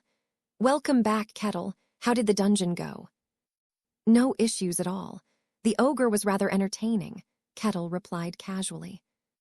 "Entertaining, you say?" Rosa chuckled dryly. Ogres were among the higher-tier monsters. Their tough skin deflected arrows and swords, and their brute strength could topple massive trees with ease. To describe such a monster as merely entertaining was absurd to Rosa. Still, she had grown used to his antics over time. Holding up a stack of paperwork, she spoke. "I've confirmed the completion of the C-rank dungeon. Would you like me to process your reward now?" "Please do. I have no idea what this thing is," Kettle said, handing her the glowing plant. "So, this is your reward from the dungeon?" "It seems so." Just a moment." Rosa carefully inspected the plant, occasionally murmuring to herself. After a while, she let out a small sigh. "I'm not entirely sure what this is either. It looks like an herb related to alchemy or magic." Do dungeons often reward items like this?" Kettle asked. "Not always, but higher-tier dungeons rarely provide mere gold or silver. Magical items and artifacts are much more common." "Interesting. For now, I'll return it to you. I can't appraise it myself," Rosa said, handing the plant back to him. In Kettle's hands, the soft blue glow of the plant seemed even more pronounced. "How would I figure out what it is?" Kettle asked. "Typically, you take it to an alchemist or a mage," Rosa explained with a sheepish smile. "But this is a small estate, so we don't have any high-level specialists like that. You'll likely have difficulty finding anyone here to appraise it." "I see. Still, it's a reward from a C-rank dungeon. It's bound to be valuable. You should keep it for now. Understood. Kettle tucked the glowing plant into his pocket as Rosa pulled out a request board. So, will you be taking on another request? I'll take a look first, Kettle replied, picking up the request sheet and scanning through it. After a moment, he placed it back down with a disappointed expression. There's not much variety. Well, of course, Rosa laughed as if his complaint were ridiculous. You've been clearing 2 to 3 requests a day. There's no way we could keep up. It had been 2 months since Kettle had settled in the Barkan estate. In that time, he had hardly taken a single day off, accepting nearly every available job. As a C-rank mercenary, there were no restrictions on his requests, so he eagerly tackled any task that piqued his interest. Because of that, he had completed the majority of the estate's requests. This is a small estate, after all, Rosa continued. It's not like there are any grand requests to begin with. Honestly, even the C-rank dungeon you just cleared was an unusual occurrence. Most of the time, the highest we see is D-rank. Dungeons appeared where people gathered. The more populated an area, the higher the number and grade of dungeons that would manifest. For a remote estate like this, the variety of dungeons was naturally limited. The Ogre's Dungeon and the previous Maze Dungeon had been rare exceptions. A quiet life can be enjoyable in its own way. You've got some breathing room now, so why not take it easy? Rosa suggested. I won't argue with that, Kettle said, stroking his chin thoughtfully. He loved fantasy. This small estate had provided him with endless joy over the past 2 months, but it only offered the basics, the foundational elements of a fantasy world. There was little opportunity to delve deeper into the mysteries he yearned to uncover. Someone once said that familiarity breeds boredom. To truly learn magic and explore the mist, he knew he would eventually need to move on. Even Rosa had said as much. There was no one here capable of appraising an item like the herb he had found. In truth, he had yet to witness proper magic. Cardo's was little more than a distant memory now. For Kettle, magic remained an enigmatic and untapped force. Perhaps I'll enjoy a bit of leisure for now, as you suggested, Kettle said with a smile. Then his tone grew contemplative. But what should I do next? He hoped for some sort of change, something to shake up the routine. That night, after all the day's requests had been processed, and the guild hall was preparing to close, the receptionists chatted among themselves, wrapping up their tasks for the day. Suddenly, the door swung open, drawing everyone's attention. A figure cloaked in a black robe stood at the entrance, his face obscured. The receptionists froze in place. The robed figure slowly advanced toward Rosa. She tensed immediately. She couldn't discern who this person was, but there was something unsettling about him. Her hand instinctively moved under the desk, hovering near the emergency bell. Just as she was about to press it, the man spoke. I have a request to make. The voice that echoed was that of an elderly man. Hearing it, Rosa realized something. This person held an air of nobility. There were distinct differences in tone and phrasing between nobles and commoners, and Rosa knew that this was no commoner. Rosa withdrew her hand from the bell. Still, something felt off. It wasn't unusual for nobles to wear robes to conceal their identities when submitting requests. Nobles often came to guild halls to handle matters they couldn't openly address. However, in such cases, they couldn't fully hide their aristocratic aura. This man's attire, however, didn't exude even a hint of nobility. His shabby, tattered robe made him look more like a beggar than a nobleman. What is your request? Rosa asked cautiously. Escort service, the old man replied. For 2 people, myself and a young girl. 2 people. Okay, where is your destination? The capital of the Denayan kingdom. Rosa's eyes widened in surprise. It was highly unusual for someone to request an escort to the Denayan kingdom, originating from the Barkan estate. There was no logical reason to make such a request from this remote, secluded region. I understand. However, we will need to verify your identity first, Rosa said. Here. The old man reached into his robe and pulled out a token. Rosa's eyes widened when she saw it. The token was intricately carved with a design of a sword and shield. It was unmistakably a token issued by the Mercenary Guild, a rare and prestigious symbol given only to trusted individuals. "Your identity has been verified. I will now process your payment," Rosa said, her tone more respectful. The old man produced a small gold coin from within his robe. She took it and began the standard verification process. As she worked, the old man fidgeted nervously, his arms twitching. After a moment, Rosa returned. "It's confirmed. This is pure gold, but it's only enough to hire one escort." "What?" The old man's voice was filled with dismay. "Only one escort?" "Yes, it's an escort request after all," Rosa explained. "Escorting someone means staying by their side throughout the journey, which involves countless potential risks. It's a completely different type of task compared to clearing a dungeon or two. Naturally, the cost is much higher. Moreover, traveling to the Denayan Kingdom is quite a distance. Depending on the conditions, it could take as long as a month. The cost reflects that." The old man couldn't refute her words. He hesitated before speaking cautiously. "That may be true, but can't anything be done? I need at least 2 escorts." "It's possible," Rosa said, "but the quality of the mercenaries would be lower. Are you willing to accept that? For an escort mission, you typically want reliable individuals." A reliable mercenary would need to be at least D rank. Accepting just anyone would only increase the risks. The old man nodded after a moment of thought. "I'd prefer someone skilled," he said firmly. "In that case, one is all you can afford with this payment," Rosa replied. "Even so, can't something be worked out?" Why is he so cheap? Rosa thought. She couldn't hide her surprise. The old man's demeanor was pitiable. Initially, she had been wary, even frightened. However, the more they spoke, the more those feelings faded. The old man seemed desperate, completely lacking the composure and confidence one would expect from a noble. He looked like someone on the run. In a remote estate like this, it's hard enough to find mercenaries capable of taking on an escort mission. 2 would be nearly impossible. "I'll do my best to arrange it, but," Rosa said. "I understand. I will leave it up to you." Realizing further argument would be futile, the old man lowered his head in defeat and shuffled out of the guild hall. Creak. The door closed behind him.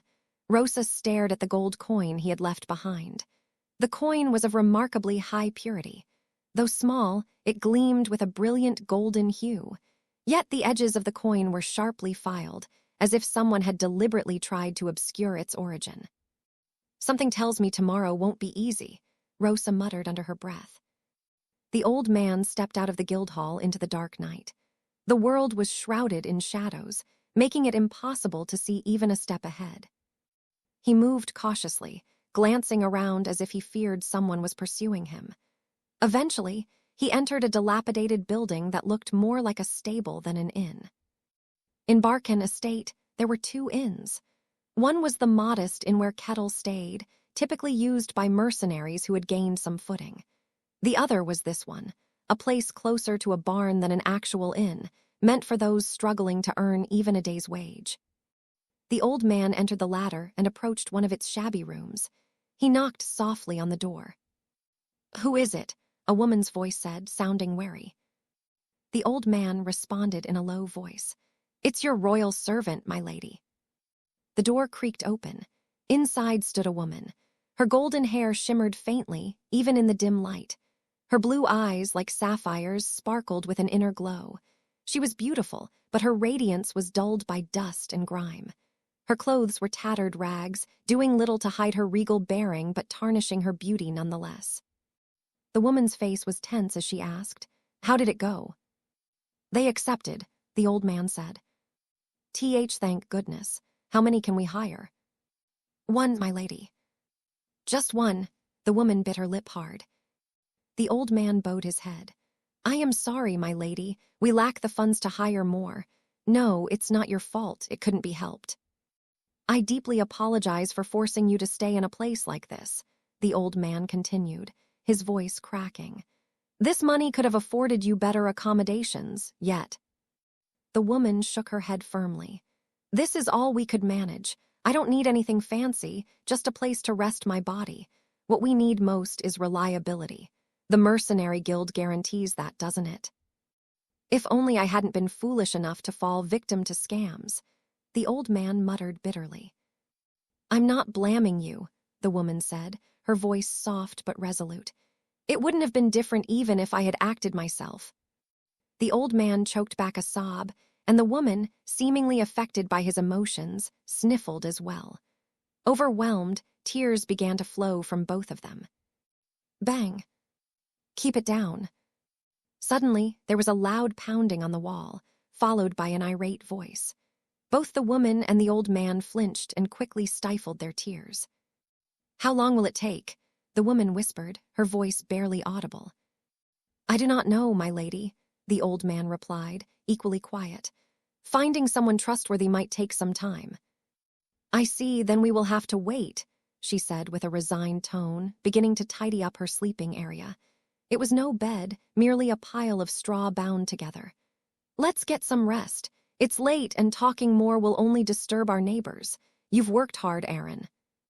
No, it's nothing, my lady, Aaron replied, his expression pained as he lay down on the makeshift bedding. Days passed, and each night Aaron visited the guild hall. However, each time Rosa shook her head. No luck so far, she said. Still nothing. This is a remote estate. It's difficult to find skilled mercenaries here. It would be best to remain patient. I see, Aaron muttered, unable to argue. Dejected, he shuffled back to his room. As he stepped inside, the woman looked up at him expectantly. What's the news? Aaron shook his head heavily, without saying a word. The woman's face fell again. Again. I'm sorry, my lady. This is troublesome. Our food supplies are running low. I've been rationing what we have, but we're nearly out. What about the reserves? Just enough to cover our journey to the Denayan kingdom. We will have to go without for now, though food is a small issue in the grand scheme of things, the woman said with a bitter smile. Aaron's face twisted in anguish. It's my incompetence that has brought you to this. It's not your fault, Aaron, she reassured him gently. Still, her words did little to stop the tears that welled up in his eyes. Bang! The pounding on the wall came again, startling both of them into silence. Aaron bit his lip, his expression hardening with resolve. In a low voice, he said, Perhaps we could consider approaching the lord of this estate, only as a last resort. No, the woman cut him off sharply. We cannot trust anyone. Even hearing mercenaries is dangerous enough. We can't take more risks. Remember, Aaron, she continued, looking directly into his eyes. Remember why we abandoned our kingdom and fled. She bit her lip hard, her expression darkening. We couldn't even tell who was friend or foe. Even after all this time, there hasn't been a single rumor about us. Not even after we fled the kingdom together, the woman said sternly. I'm sorry, my lady. My resolve wavered, Aaron said, bowing his head deeply. The Denayan kingdom, will it truly be safe? She asked. The king of Denayan made a solemn oath when you were born, Princess Aline. The Denayan kingdom is a powerful nation, and they will protect you. Perhaps they might even aid us in seeking vengeance, Aaron replied. Aline clenched her teeth, her sapphire eyes glinting with raw fury. Aaron gazed at her, her golden hair and blue eyes a reminder of her royal heritage. Everyone in the kingdom had praised her beauty, and she had been beloved by all. For the sake of our kingdom's survival, you must live on, Princess Aline Mavrock. If even you are lost, our kingdom will be truly doomed. Aline nodded solemnly, though her expression was heavy. But a mercenary, can we really trust them? Mercenaries were, by nature, uncouth and disrespectful. She was a princess who had never conversed with such people. The thought of traveling such a long distance with one unnerved her. Sensing her unease, Aaron spoke with conviction to reassure her. You need not worry, my lady. That's what the gold was for, to ensure someone reliable and trustworthy is assigned to us. I see, that's a relief, she said, her voice softening as she lay down. Mercenaries were crude and disrespectful beings. She had never trusted mercenaries. Yet, The tales she had read painted them as brave, noble adventurers, and a part of her clung to that faint hope. I wonder who will escort us, she thought.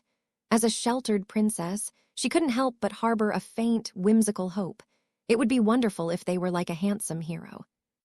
With a small dream in her heart, she closed her eyes. "What now?" Kettle muttered as he scratched his stomach while lying on the bed. For the past few days, he hadn't visited the guild hall.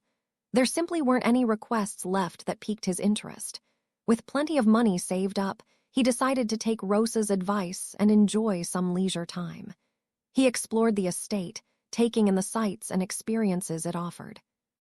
However, the estate wasn't particularly large. He had tasted all the local delicacies, read every book in the library, and essentially exhausted all the entertainment available to him. "I'm glad the citizens here don't treat me like an outsider anymore," but Kettle thought. The people of the estate no longer avoided him or looked at him with fear. But even so, they didn't try to get closer to him either. The subtle sense of distance prevented him from forming any meaningful relationships. One of his fantasies had always been to drink and laugh with strangers at a lively tavern table. But such camaraderie still eluded him, leaving him somewhat disappointed. In the end, that strange, invisible boundary limited what he could enjoy in the estate. Have I become too accustomed to excitement? Kettle wondered aloud. He yearned for more excitement. He craved the thrill of fantasy. The white snowfield had been a terrible place, but at least it had been overflowing with stimulation. Speaking of which, I wonder how those guys are doing. He thought of his former companions, the uncivilized, foolish barbarians of the white snowfield. They had never kept their distance from him. They had truly shared their lives and survived together in the harsh wilderness. I wonder what they're doing right now. They're probably living as foolishly as ever, but having fun all the same. I do miss them. Kettle's thoughts trailed off, and he quickly shook his head. No way. It was insane for him to miss the white snowfield. He had no desire to return to that hellish place ever again. The mere fact that he was reminiscing about it out of boredom felt absurd. It was a barbaric mindset. He had to focus on embracing the civilized world. He cleared his head. Even so, the fact remained, he had nothing to do. Lying idly, he suddenly thought of something. Come to think of it, are the quests gone for good? Ever since the moment he first became self-aware in the white snowfield, a quest window had always been there, accompanying him. At first, he thought it was some kind of lucid dream brought on by his obsession with the fantastical world. However, the bone-chilling cold that froze his very flesh and the monsters that tried to devour him had quickly shattered that illusion, proving that this was a harsh reality. The very first quest was to survive for a week, he recalled. After that, various quests had appeared, serving as a kind of guidepost for him as he adapted to being thrust into this brutal world from modern society. However, ever since he had escaped the white snowfield, no new quests had appeared. Were the quests only limited to the white snowfield? He thought. The relentless notifications that had once felt so tiresome were now conspicuously absent. Kettle found himself missing them just a little. Were they my guide to this fantasy world? Kettle didn't know for sure, but he felt grateful. Thank you, system window. He stood up from the bed, determined. I'm sure there's something waiting out there now. Kettle decided to head to the guild hall.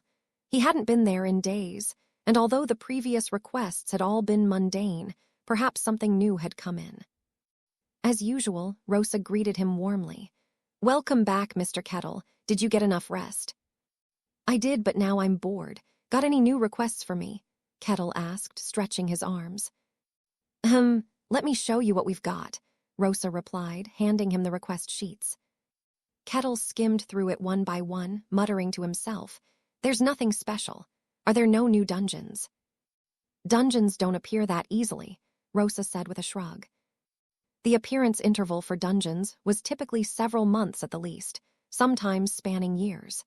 If dungeons spawned every few days, the entire estate would have been overrun by now.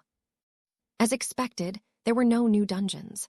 The remaining requests were mostly mundane tasks from the estate's residents, small errands that were hardly worth his time. Kettle, growing more disinterested, continued flipping through the sheets. His eyes stopped on something. An escort request. Oh, right. I almost forgot about that one, Rosa said, scratching her head sheepishly. What's an escort request? Kettle asked. It's just as it sounds. You escort a person or item safely to a designated destination, Rosa explained. Kettle's interest was piqued. And that's it. Well, to be specific, the person or item must be delivered to a mercenary guild hall at the destination. If there's no guild hall, a guild representative will be waiting to confirm the delivery, Rosa continued. Also, all the preparations for the journey, lodging, food, clothing, and so on, are the mercenaries' responsibility. And of course, any obstacles or dangers along the way must be dealt with as well. That sounds like a lot of effort, Kettle commented. It is, but the rewards are high, Rosa replied. The high cost of escort requests explained why the old man from before could only afford one mercenary with his gold coin. In addition to the physical effort, the preparation costs were significant, making such tasks unappealing to most mercenaries. Generally, only D-rank or higher mercenaries can take on escort requests. There are some special cases where E-rank mercenaries can take the job, but they need to be vouched by the guild, Rosa explained. She gave a wry smile. But escort requests aren't very popular. They're a hassle, after all. The rewards might be high, but being dragged along for days or weeks on end, and having to manage all the logistics, made such requests unattractive to most mercenaries. What are the criteria for the mission's success? Kettle asked. Ensuring the safety of the person or item until it reaches its destination. That's the basic requirement. Beyond that, it depends on the client. Even if there's minor damage, payment is often still provided, Rosa explained. She added in a quieter tone, You remember how I mentioned that B-rank mercenaries aren't just about skill, but also about earning the trust of people with status? Well, that process often starts with escort requests.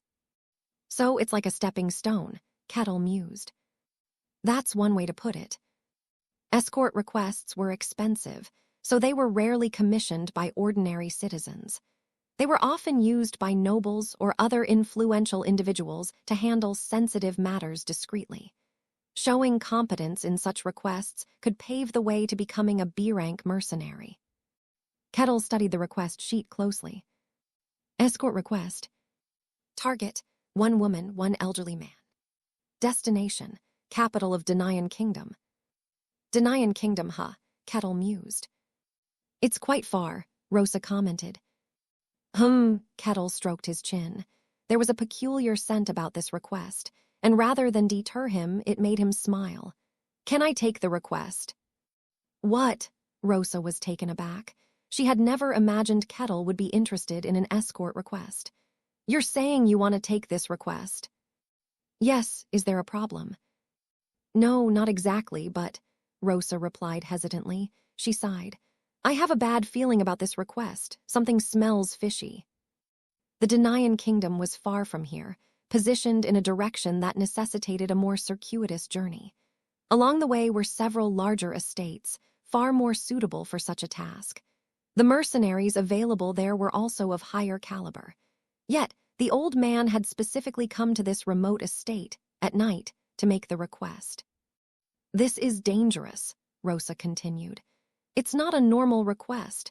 Yes, their identities were verified, so we accepted it, but I have no intention of processing it. Aaron, the elderly man, might have hoped Rosa would find him a mercenary, but she wasn't planning to. Quietly brushing off suspicious requests was part of a receptionist's job. This one is bad news, she said firmly. You're missing the point, Rosa, Kettle said, flashing a grin. That's what makes it so fun. That makes it fun, Rosa stammered. Exactly. An old man dressed in shabby, tattered robes had issued an escort request at night for him, and a woman whose identity was still unknown. Kettle found the situation both suspicious and intriguing. The old man was likely a servant. The woman, without a doubt, was of noble lineage. That was why she remained hidden. The fact that the man came only at night implied a need to conceal their identities. They were being pursued and forced to hide. It didn't take much deduction. Kettle had read this kind of scenario countless times in his life on Earth, and it made his heart race with excitement. A noble woman, cornered and pursued, with a loyal servant risking everything to protect her, and a mercenary prepared to come to their rescue, was the quintessential fantasy storyline. He had experienced many quintessential setups in this world before, but this one was different. This was the protagonist's story. His heart pounded like that of a child on the brink of an adventure. The boredom of the past few days melted away entirely. "I will take this request. Let's proceed," he declared. "Well, I don't have a reason to refuse, but—" Rosa hesitated. Kettle's determination was too firm for her to argue further. "Just so you're aware, you're a C-rank mercenary. The client might not have enough funds to cover your fee. Are you okay with that?" "No problem," Kettle replied confidently. "In that case, understood. I will inform the client and confirm with them." "Please do." The name Denayan Kingdom tugged at Kettle's memory. He thought for a moment before it clicked. That's where Milena from the Akasha family is from. She was the ambitious woman he had met in the white snowfield. Her family was a merchant house, on the verge of collapse. Determined to save her lineage and secure her own power, she had braved the white snowfield. Though Kettle didn't know the details, the occasional rumors suggested she had succeeded. If that's true, her mercenaries must have been B-rank. He remembered the mercenaries who had escorted her. The Akasha family had been a reputable merchant house, after all. For such a family, only top-tier mercenaries would have sufficed. At the very least, they would have been B-rank. "I wonder how she's doing now," he thought. Milena was one of the few strangers in the white snowfield with whom Kettle had shared meaningful conversations. He couldn't help but feel curious. Kettle reached into his pocket and pulled out a small ornament. It was a keepsake Milena had given him, promising a warm welcome should they meet again. This works out perfectly, he thought. Since he was heading to the Denayan Kingdom, he wanted to visit her. Anticipation bubbled within him. Kettle grinned, already looking forward to the journey. As the paperwork for the request was being finalized, Kettle suddenly froze. "What's wrong?" Rosa asked. "Nothing," Kettle replied, shaking his head. Later, back at his lodging, Kettle stared into the empty air with a puzzled expression. Why is this appearing now? A translucent window floated before him. Quest 785. Escort the targets, safely, to the Denayan Kingdom. The quest window had always been by Kettle's side during his time in the white snowfield. However, after leaving the snowfield, it had never appeared again. Kettle had assumed it was exclusive to that desolate place. But now, out of the blue, the quest window had reappeared. It wasn't limited to the white snowfield, he muttered, furrowing his brow, a habit he had developed when deep in thought. Why now, he thought. The timing was too sudden. It had been silent all this time, only to surface now. Is there something special about this escort request? Could there be a hidden reason for a quest to appear regarding my current targets? However, even Kettle couldn't be sure. He had never understood why or how the quests appeared. After mulling it over for a while, he shook his head. One thing he had learned from surviving in the white snowfield was that worrying with insufficient information was utterly pointless. He already knew that the escort targets were hiding something, but he didn't know what. I'll find out as the mission unfolds, he decided. In the end, nothing had changed. He just needed to enjoy the escort request as it came. With that thought, he cleared his mind. Well then, time to prepare, he said cheerfully, standing up and humming a tune. That night, as the estate slumbered and the Guildhall prepared to close, Aaron arrived, as he always did. How about today? He asked, though he didn't expect much. Days of fruitless waiting had dampened his hopes. He was already bracing himself for the possibility of making the journey with just Aline. However, Rosa's reply made his eyes widen in shock. A mercenary has accepted your request. What? A C-rank mercenary, Rosa explained. He is known for diligently completing requests within this estate. There are no issues with his reliability. Will you accept him? A C-rank mercenary. Aaron was stunned. C-rank mercenaries were on a completely different level compared to D-rank. They were true elites, far stronger than most. He wondered why such a capable mercenary was in a remote estate like this. More importantly, he wondered why he had accepted this request. Sensing Aaron's unspoken questions, Rosa said calmly, "I'm just here to relay the information. The choice is yours. What will you do?" "Of course I'll accept," Aaron exclaimed, his voice filled with urgency. Rosa, as if expecting this response, began filling out the necessary paperwork. "Then we will arrange a meeting soon. You can discuss the details directly with the mercenary," she said. "I understand," Aaron stammered, before hurrying back to his lodging. Aaron practically burst into the room, startling Aline, who was lying on the makeshift bedding. "Aaron, what's going on? Don't tell me have they found us?" Aline asked, her voice trembling. "The request has been accepted, my lady," Aaron exclaimed, his chest heaving from excitement. "What?" "A mercenary has accepted the request." "Someone has accepted it." "Yes, and not just anyone. A C-rank mercenary." What did you just say?" Bang.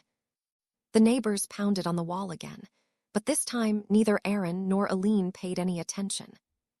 "It's certain," Aaron continued, barely able to contain his joy. "The only C-rank mercenary in this estate has accepted our request. Tomorrow we will meet him and finalize the details." "That's incredible, Aaron," Aline said, her eyes sparkling. She knew what a C-rank mercenary meant. They were far stronger than D-rank. From her memories, they were around the intermediate level. Such a skilled individual would be a tremendous asset on their journey. "But we don't have enough money to hire a C-rank mercenary," Aline began hesitantly. "Don't worry about that," Aaron said confidently. "The mercenary said he didn't mind." "Really? I thought mercenaries were all supposed to be greedy." "I don't know why, but this seems to be a very unusual case," Aaron admitted. For now, their biggest problem had been resolved. Both of them felt an immense wave of relief. Another loud thud on the wall finally reminded them to lower their voices. Whispering now, Aaron said, "We will meet the mercenary tomorrow.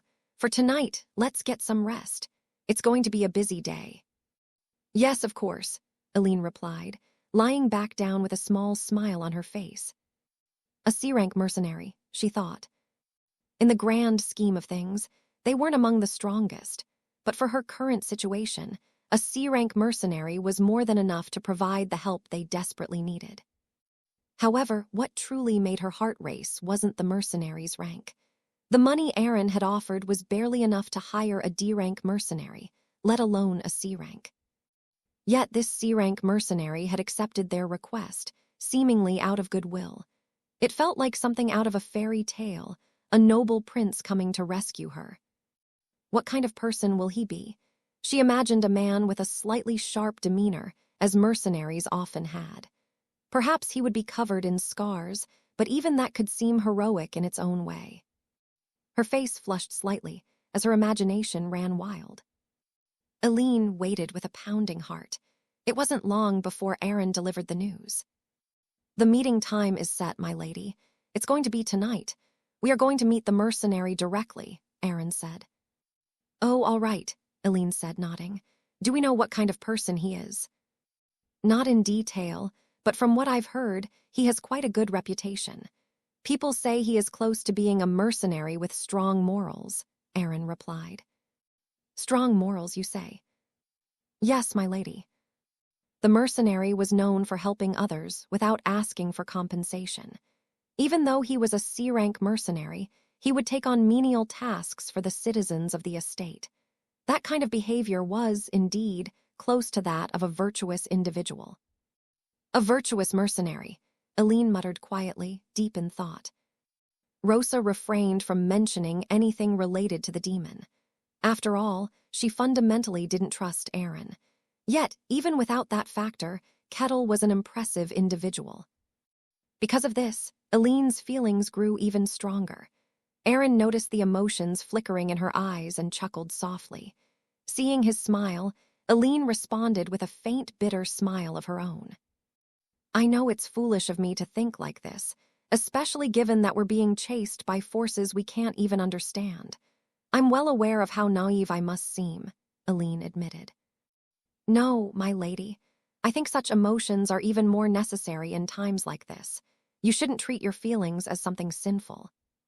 Everyone needed comfort for their hearts. They had embarked on a perilous journey without anyone to trust. Aaron sought to reassure her. I've also heard he has the qualifications to enter the Church of the Sun God. Surely that makes him someone worthy to trust. That's truly remarkable, Aline exclaimed, her eyes widening in astonishment. The Church of the Sun God did not accept just anyone. Only those with proven credentials and faith could set foot within their sacred halls. For a mercenary to have such qualifications, it was incredibly rare. Her anticipation grew even more. Later that night, when darkness had fully settled over the estate, Aline followed Aaron to the guild hall. The doors opened, and the two of them stepped inside. Rosa, who had been waiting, greeted them. You've arrived. Is this the companion you mentioned?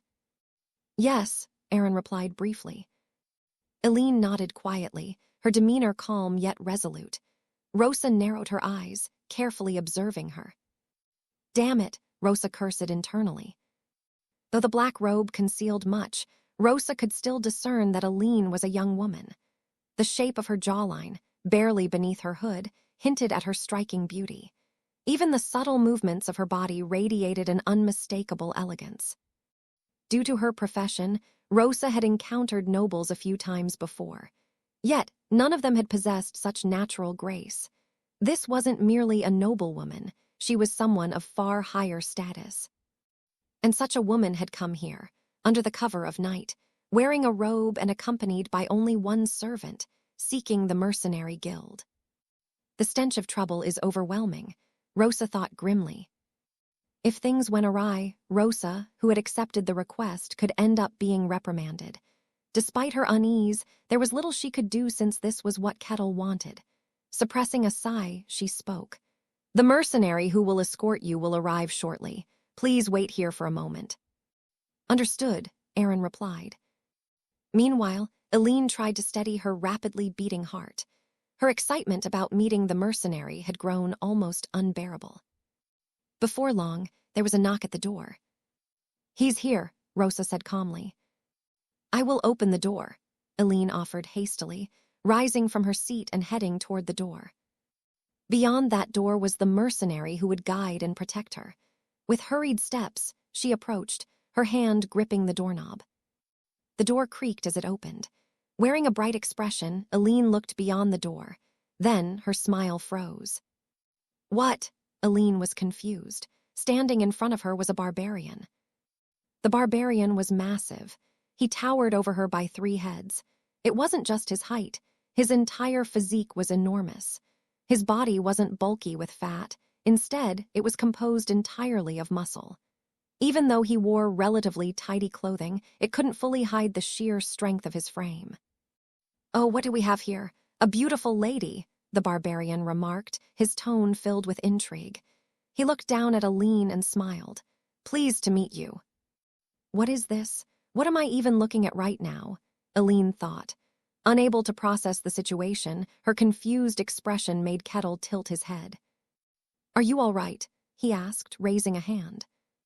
The movement of his hand snapped Aline back to reality. Ah, she staggered backward, unsteady on her feet. Princess Aline, Aaron, startled, cried out. He hurriedly caught her and supported her. Are you all right? Ah. Aline couldn't reply properly. Her pale face betrayed her shock as she continued to stare at Kettle. Barbarian, Aaron exclaimed as he pulled Aline into his arms and retreated. His eyes burned with evident wariness. Who are you? Kettle stroked his chin and thought. It's been a while since I've faced this level of suspicion. After defeating ch43, the people of the estate hadn't shunned him. While they hadn't exactly embraced him either, they no longer treated him with outright hostility. Because of this, it had been quite a while since he had encountered such blatant animosity and distrust. Even when I'm fully clothed, I'm still seen as just a barbarian. How unfortunate, Kettle remarked dryly. Haha, it's hard to hide the aura you carry, Rosa interjected with a wry smile. Kettle turned his gaze to Rosa. Rosa, are these the clients I'm supposed to protect? Yes, they are, she replied with a nod. She then turned her gaze to Aaron and introduced the mercenary. This mercenary's name is Kettle.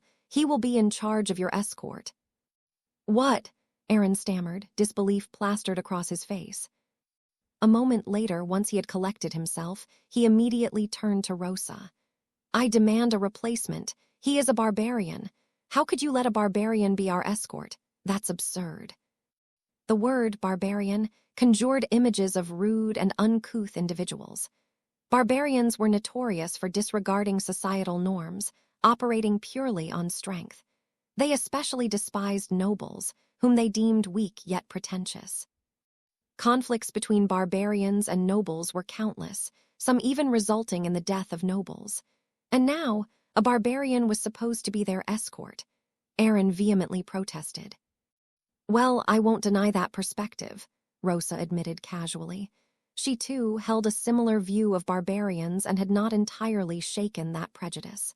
But he is different from the typical barbarian. As I've mentioned before, he's trusted even within the estate. There's no need to worry.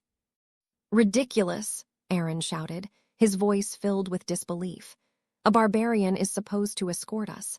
He is to accompany us all the way to the Denayan kingdom, and I have to entrust the princess's safety to him. No way.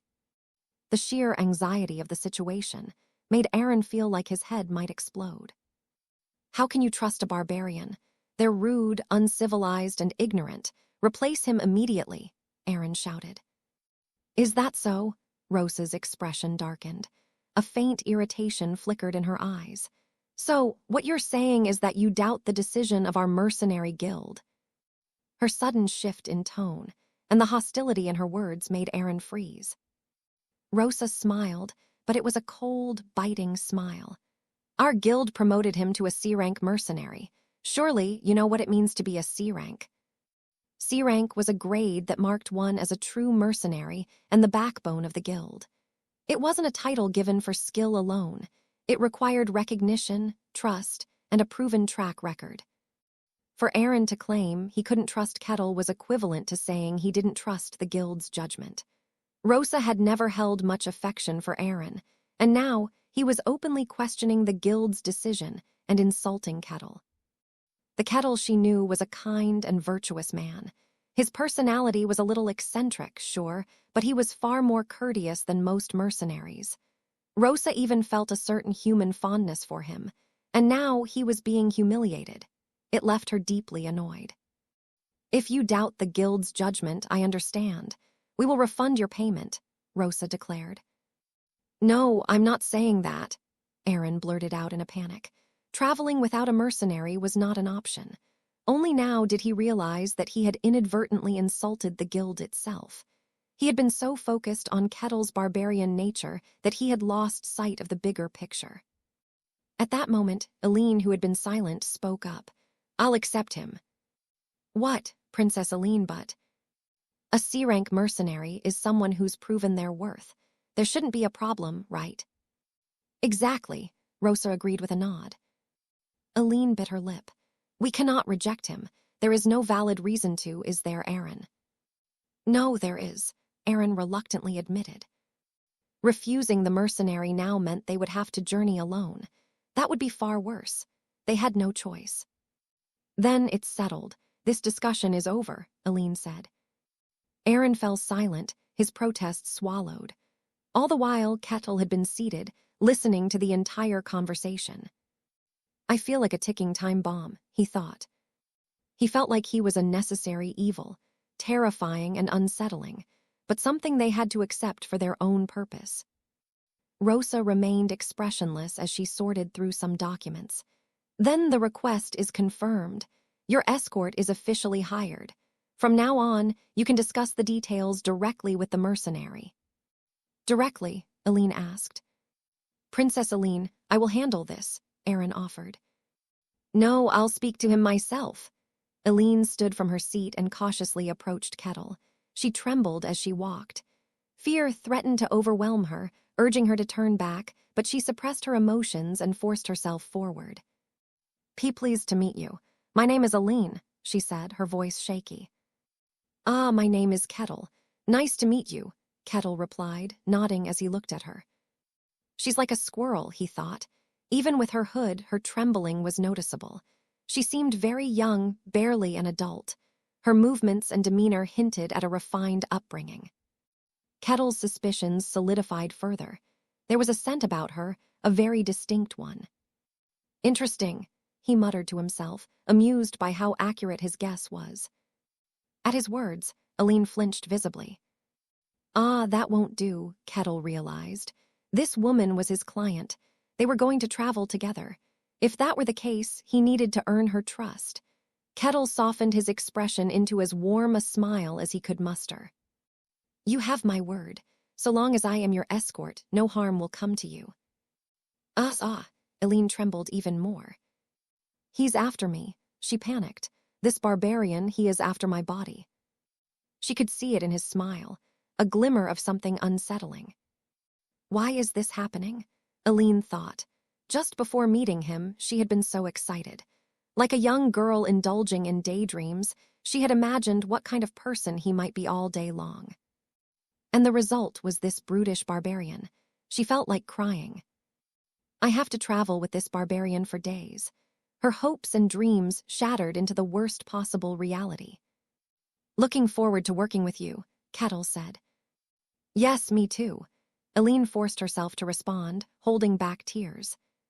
You're doing an escort request, Casson remarked, his face filled with surprise. I can't believe you're already taking on such tasks. That's impressive. It's nothing special. I just happened upon the opportunity, Kettle replied while chewing on his food. I'll be leaving this place for a while, so I thought I should inform you in advance. That's very considerate of you. It's a shame that you're leaving, Casson muttered, his expression carrying genuine regret. Casson had been greatly influenced by Kettle. Once living like a street rat, quietly waiting for the inevitable death, his time by Kettle's side and involvement in various incidents had changed his perspective. And now, his mentor was leaving. Kettle might not return for a long time, or perhaps never at all. To Casson, that was a truly regrettable thought. Alexandros nodded solemnly, seemingly sharing the sentiment. Among them, only Hayes sighed quietly in relief. Finally, he's leaving. Hayes was still terrified of Kettle. During the battle between Aquas and Ashishiar, Kettle had asked why he needed to intervene. His expression had been one of pure curiosity.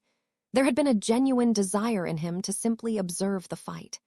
At that moment, Hayes realized that this barbarian's worldview was fundamentally different from theirs. Though outwardly there might not appear to be significant differences, at the core, his values were completely twisted. He was something in human guise. Kettle was kind and virtuous on the surface, yet, ultimately, there was no telling what truly lay beneath. Hayes still occasionally dreamt of Kettle smashing her head. Kettle had undoubtedly helped her greatly, even saving her life, but her primal fear of him could not be quelled. And now Kettle was going away. Just that thought brought her a sense of mental peace. Still, she knew she couldn't show her true feelings outwardly. She forced herself to put on a regretful expression. It's really unfortunate, Kettle. I thought we'd share many more adventures, but now we're parting ways. I guess you're right. Kettle was deeply moved by their words and demeanor. They all seemed to feel regret and sadness about his departure, which alone brought him immense joy. Ah, this is what companionship is. There was no need for the cliché of betrayal. True companions who stood together and lamented their parting were more than enough to warm his heart. Don't worry too much. Fate is a strange thing. We're bound to meet again someday, he reassured them. Yes, of course, Hayes responded, her unease growing. We're going to meet again, aren't we? Hayes struggled to suppress her anxiety, forcing away the ominous thoughts creeping into her mind. She didn't remember at that moment that she had given Kettle a token of invitation to her holy sanctuary.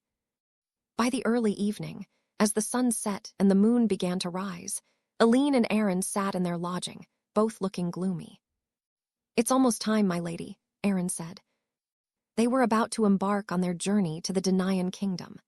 Under normal circumstances, it should have been an exciting and hopeful occasion, but now it felt like they were death row prisoners awaiting execution.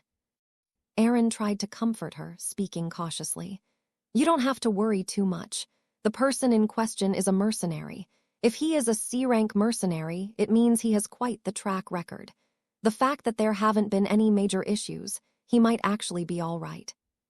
"But he's a barbarian," Aline replied with a bitter smile. "Has there ever been a time when morals and laws mattered to a barbarian?" Aaron couldn't find a response to that. Barbarians were known to be irrational and emotional beings. They acted solely according to their own whims. Neither riches nor beauty held any sway over them. Despite this, barbarians hadn't faced extinction for one simple reason: their power. The barbarians were overwhelmingly strong. Many kingdoms had tried to utilize the raw strength of barbarians in the past. However, all of them failed to tame barbarians, and those barbarians often had been the cause of the kingdom's downfall.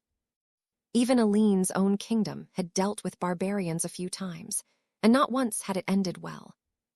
If there haven't been any issues so far, then surely he's different from a typical barbarian.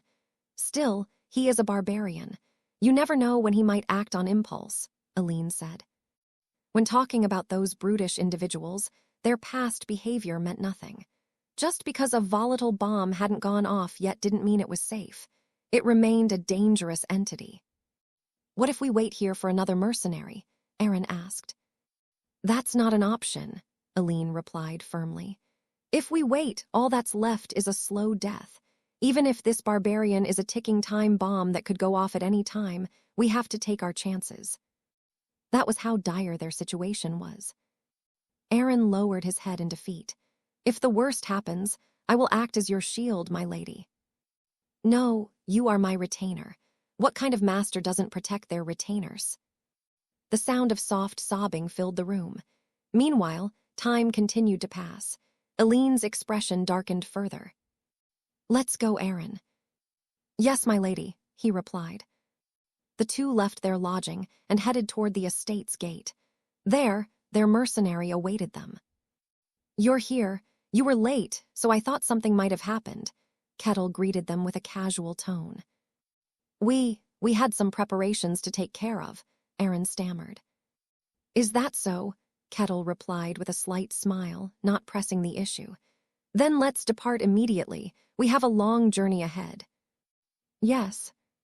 The two followed Kettle with expressions like livestock being led to the slaughterhouse. The departure time was early evening, an unusual choice, as most journeys began in the morning. This was Aline's insistence. The route had already been planned out on a map. The main road would take about 2 weeks, but Aline insisted on avoiding populated areas. Naturally, this meant taking a detour, which would at least double their travel time. "A month, huh? That's quite a while," Kettle remarked, walking leisurely. If he set his mind to it, he could have completed the request in a day, but he had no intention of rushing. He was in good spirits. This was his first escort mission, leaving the Barkan estate and heading to a faraway kingdom. He wondered what the people there would be like and what he might discover in the new land. Maybe I can learn more about the mist there, Kettle thought. The Barkan estate had been wonderful, but it was small, and there wasn't much to enjoy. The opportunity to explore a wider world excited him. Traveling with his escort clients was also a source of amusement. He planned to savor the journey at a relaxed pace. Kettle walked ahead, while the sound of footsteps followed from far behind. Those footsteps never drew closer. "Isn't it a bit dangerous to be so far away from me? It would be better if you stayed closer," Kettle commented, glancing back. Aline and Aaron were keeping a significant distance from Kettle, far too much for him to effectively protect them. However, Aline quickly shook her head. "No, this distance is fine. I don't sense any signs of people nearby, so there's no need to worry. I see, Kettle shrugged, deciding not to argue. Night soon fell. Despite departing at dusk, they hadn't made much progress. With darkness limiting visibility, it was impossible for them to travel further. Kettle surveyed the area and selected a spot to set up camp. We will spend the night here.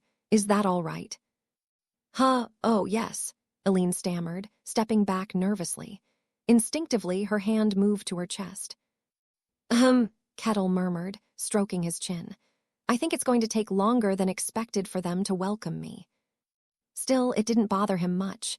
This was the medieval world, a place where trust was difficult to build. Fear of others was only natural. It seemed their fear of barbarians was particularly ingrained. Even if he explained he wasn't like a typical barbarian, they wouldn't believe him. Persuasion was futile. So the only thing he could do right now was to treat them well and hope for the best. Building trust with his clients was part of his duty as an escort. It should be fine here, Aaron said cautiously. Good, then let's prepare the camp, Kettle said, clapping his hands. He reached into the leather pouch at his waist, drawing Aline's attention. Her eyes widened in surprise. From the small pouch, barely large enough to fit his hand, a large cloth emerged, unfolding endlessly. Is that an artifact? She asked. I earned it by working hard on my requests, Kettle replied casually, but Aline found it hard to accept. It was a spatial expansion artifact, something so rare that even she, a former princess, couldn't easily acquire one. A barbarian has this, Aline thought. While she and Aaron stood dumbfounded, Kettle swiftly set up poles and raised the cloth. In an instant, he managed to build a small tent. Here you go, this will be your shelter, Kettle announced. Thank you, Aline bowed her head, astonished. She hadn't expected him to provide them with a tent. Unfortunately, due to budget constraints, I could only afford one tent. The two of you will need to share it. Is that okay? Kettle asked. That's fine, Aline replied without hesitation. They had already shared a room in that shabby inn while they were lodging. This wasn't any different. However, the tent was just large enough for two people. Aline cautiously asked, And how about you, Mr. Kettle? I don't mind. I'm used to sleeping outside, Kettle answered. He wasn't lying. In the white snowfield, finding proper shelter was often impossible. Sleeping in a hole carved out of ice was far worse than this environment, which felt like paradise in comparison. You don't have to worry about standing watch either. I'll handle it, he added. In the past, he had gone a month without sleeping while being hunted by monsters in the white snowfield. At this point, sleep was of little importance to Kettle. His priority right now was building trust. To do so, he planned to be as accommodating and kind as possible. All you need to do is rest. I will take care of the rest, Kettle said with a warm smile, trying to appear as friendly as possible. However, Aline shivered, goosebumps crawling up her skin. And no, that's all right. You don't need to take on everything yourself. We will take turns standing watch. I don't mind, Kettle said. Neither do we, Aline replied quickly. Kettle had set up their tent, offered to sleep outside, and even volunteered to handle all the night watches. His kindness was far beyond what one would expect from a mere escort mercenary. And that kindness only made him seem more suspicious. He is planning something while we sleep. Both Aline and Aaron had the same thought simultaneously. Well, if that's what you prefer, Kettle murmured, sounding slightly disappointed. He had hoped this would be an opportunity to build trust. Oh well, it doesn't matter. We have plenty of time. I can approach them slowly, he thought, maintaining his gentle smile. However, when Aline saw that smile, her resolve only hardened. I must never fall asleep. And so, as her mistrust lingered, the night dragged on slowly. The next morning, Aline and Aaron emerged from their tent with haggard faces. Taking turns on night watch meant they couldn't sleep for long. Moreover, their distrust of Kettle made it impossible to sleep deeply. As a result, they set off on their journey again without having fully recovered from their fatigue. Their steps quickened, fueled by a mutual decision to end this journey as swiftly as possible for the sake of their own survival. Yet the accumulating exhaustion was inevitable. The tension they carried caused their bodies to tire even faster. Eventually, Aline raised her hand to call for a halt. "See, can we rest for a moment?" she asked. "I don't mind. Let's rest over there in the shade of that tree," Kettle suggested. "Thank you." Aline staggered to the tree and slumped down beneath it. A gentle breeze cooled the strands of hair damp with sweat. "Growl." A loud rumble echoed from Aline's stomach. Her face flushed bright red as the sound betrayed her hunger. "Are you hungry? Well, I suppose it's no surprise since we haven't had a proper meal." "Very well, give me a moment," Kettle remarked, without missing a beat. His eyes gleamed as though he had been waiting for this opportunity. "I'll cook something for you." Among the duties of an escort mercenary, preparing meals was considered part of the job. Filling someone's stomach had always been a surefire way to open their heart. However, Aaron quickly shook his head in rejection. "That's not necessary." Barbarian cuisine? The thought alone brought an unpleasant memory. Aaron had once sampled such food in the past, meat barely prepared, sometimes not even drained of blood, either grilled or boiled in the simplest of ways. It was food only in the loosest sense of the word. Aaron recalled the experience vividly, and would much rather chew on jerky than endure that again. "Don't worry," Kettle assured with a confident smile. "I'll make it delicious." Kettle wasn't one to back down this time. He skillfully gathered branches, built a small fire, and assembled a makeshift stand over it. He hung a pot and began boiling water. While waiting for it to boil, he picked up a flat stone, placed it nearby, and started laying out ingredients. To Aaron's surprise, Kettle pulled out various vegetables from his pouch and began chopping them evenly with a dagger. "W what?" Aaron stammered, his skepticism giving way to astonishment at Kettle's precision. "Did you learn how to cook?" "It's a hobby of mine," Kettle replied as he continued chopping. In the white snowfield, barbarians had little concept of cooking. They devoured raw monster meat, washing it down with the dark blood that dripped from within. Each meal was a repulsive experience, one that he could only endure while worrying about surviving another day. However, once life became more stable, he found it unbearable. He began experimenting with the remains of monsters to create something edible. The challenges were immense: lighting a fire in the biting cold, the lack of proper ingredients, and his inexperience in cooking all worked against him. It was a journey of countless trial and error. There were monsters that exploded when exposed to heat, others that revived mid-preparation, and many close calls where cooking nearly cost him his life. But Kettle never gave up. In the end, he perfected recipes using the limited ingredients of the white snowfield. My dishes were delicious, Kettle thought. The same barbarians who mocked his efforts gradually began glancing his way during meal times. Even now, though he abhorred the memories of the white snowfield, he missed the flavors he had created there. He had wanted to bring those ingredients with him, but without artifacts or special tools, it was impossible. Though he enjoyed the cuisine of the outside world, he often found it lacking compared to what he had created in the white snowfield.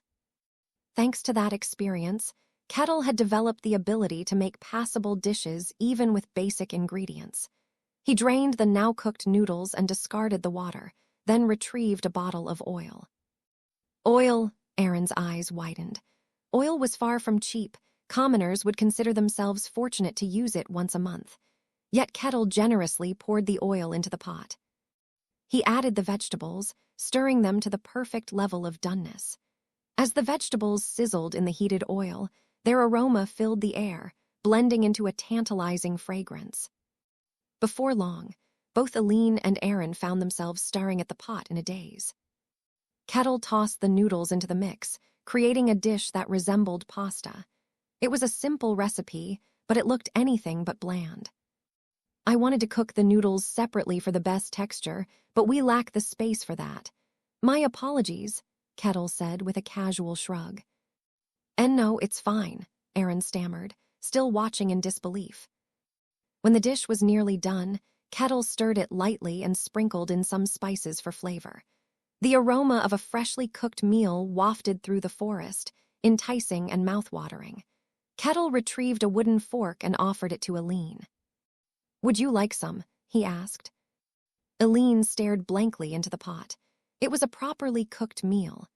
After surviving on dried provisions and half-rotten food, such ordinary fare felt like an unattainable luxury.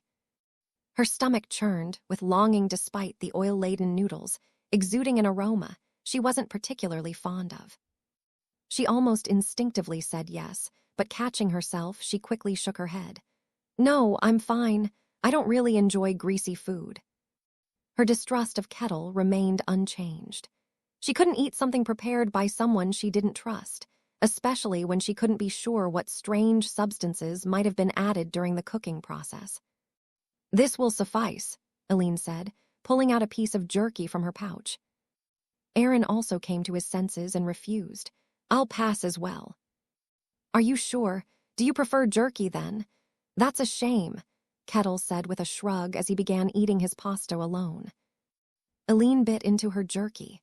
Cold and hard, its texture felt like biting into a bundle of dried mushrooms. It lacked any of the natural sweetness one might expect from meat. As she chewed, she found herself watching Kettle. His eating lacked elegance, but the food looked warm and appetizing. Finally, she squeezed her eyes shut, caught between her pride and her hunger. On the third day of their journey to the Denayan kingdom, Aline and Aaron were visibly struggling. They spent sleepless nights, and meals consisted only of dry jerky. While they had grown accustomed to the tasteless meals, the lack of proper rest was taking a severe toll on them. Aline grumbled. That night she sat inside the tent, rubbing her swollen feet, now red and inflamed. Aaron looked at her with concern. "Are you all right, my lady?" "I can endure it. But what about you, Aaron? You've been carrying so much of the burden. I feel like I'm making you take on too much."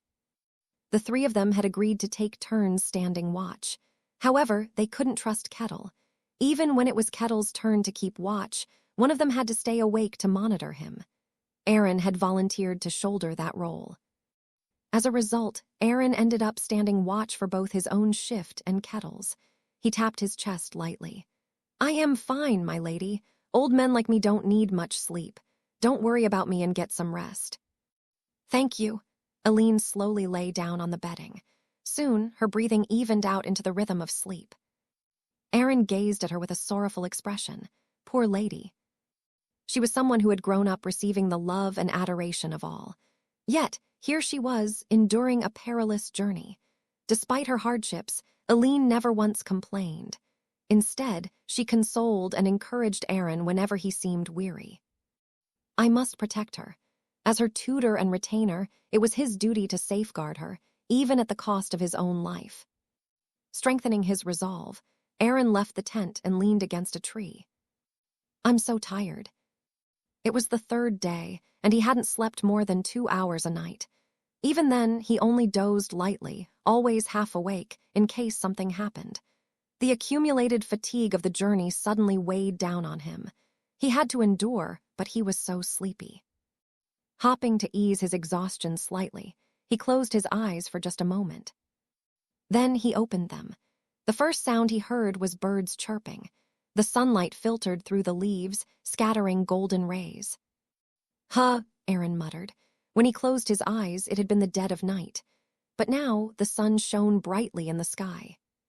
Morning had arrived. Then the realization struck him. He had fallen asleep the moment he closed his eyes. As the haze of sleep lifted, his heart began to pound rapidly. "No," he shouted as he sprinted toward the tent. He had to have slept for several hours. During that time, Kettle had been entirely unsupervised. What a fool, he thought inwardly. Just the day before, he had sworn himself to protect the princess. Filled with grim imaginings, he flung open the tent. What?" Aaron stammered, his eyes widened. Aline was still asleep in the exact position he had last seen her. The sunlight streaming through a gap in the tent made her stir and mumble softly, but her expression was peaceful. "Awake already?" A voice from behind startled Aaron. Turning, he saw Kettle sitting by the campfire, roasting something over the flames. Ugh, Aaron muttered. You seem to be sleeping comfortably, so I didn't wake you. It's good to see you got some rest. Thank you, Aaron said, though he was still flustered. Why hadn't anything happened? He wondered. Kettle had to have noticed that Aaron had fallen asleep. Kettle gave a crooked smile at Aaron's bewilderment. I know you don't trust me right now. I understand. I don't exactly have a trustworthy appearance, but I am your escort. An escort was someone who protected their clients, not someone to be doubted and kept at arm's length. I know you're wrestling with this, but I'd appreciate it if you trusted me. I am a human too, you know. I have feelings and can get hurt, Kettle continued. I see. As Aaron stumbled over his words, his gaze landed on what Kettle was roasting. It was a deer's leg. A venison haunch, perfectly roasted without a single charred spot, sizzled over the flames. The fat dripped onto the fire, producing an intense, mouth-watering aroma. Aaron's mouth involuntarily hung open. As his nerves calmed, his hunger surged to the forefront. Noticing Aaron's reaction, Kettle nodded as if he understood. I caught a deer. I drained the blood and seasoned it with salt so it should taste good. Want some? Kettle held out the meat by the bone. Aaron stared at the golden-brown venison, as if entranced. My lady, please wake up, Aaron said. Aline opened her eyes, blinking sleepily as she sat up. Did you sleep well? Aaron asked. Yes, thanks to you. What about you? I'm fine, Aaron replied with a faint smile. However, Aline's expression turned apologetic. She knew Aaron had been taking on extra shifts as a watchman for her sake. There was no way he wasn't tired, yet he overextended himself for her. I appreciate it, but don't overdo it. If you're ever struggling, let me know. I can help shoulder the burden, Aline said. Okay. But, Aline said, tilting her head curiously, you look much better today. Your complexion seems healthier. Do I? Aaron flinched. Yes, and I think I smell something delicious. Maybe I'm just hungry and imagining it. I see, Aaron forced an awkward smile. A week had passed, and the journey toward the Denayan kingdom continued. Aline chewed on a piece of jerky, her face gaunt and tired. The jerky, so dried and shriveled that it was hard to tell whether it was meat or stone, was tough enough to make her jaw ache with every bite. She placed it in her mouth and slowly let it soften with saliva, trying to make it easier to consume. While she gnawed on the jerky, an enticing aroma wafted through the air. Kettle was cooking again. The smell was so tantalizing it was difficult to resist. Unable to bear it, Aline staggered to her feet. I am going to go somewhere for a bit. It might take a while, she said. Are you going to the bathroom? Kettle asked nonchalantly. Aline's face flushed bright red at his bluntness. How rude. Oh, my apologies. Now that I think about it, that wasn't something I should have said to a young lady, Kettle said, surprisingly offering a sincere apology. His unexpected attitude left Aline momentarily flustered. No, it's fine. An apology. He certainly isn't an ordinary barbarian, Aline thought, but that it didn't make it any more trustworthy. She made her way to a nearby stream. She soaked the jerky in the flowing water until it became damp and soft enough to chew. Only then did it become slightly more palatable. Squatting by the stream like a squirrel, she gnawed at the softened jerky. At some point, a faint whimper escaped her lips. I'm so hungry. She had been eating nothing but jerky for over a week. It wasn't particularly nutritious, and its hardness made it impossible to eat enough to feel full. Hunger was a constant companion. This is so hard, she thought. The journey itself was grueling. Though she had undergone royal education, which included physical training alongside academic lessons, the intensity of this trek far exceeded anything she had been prepared for.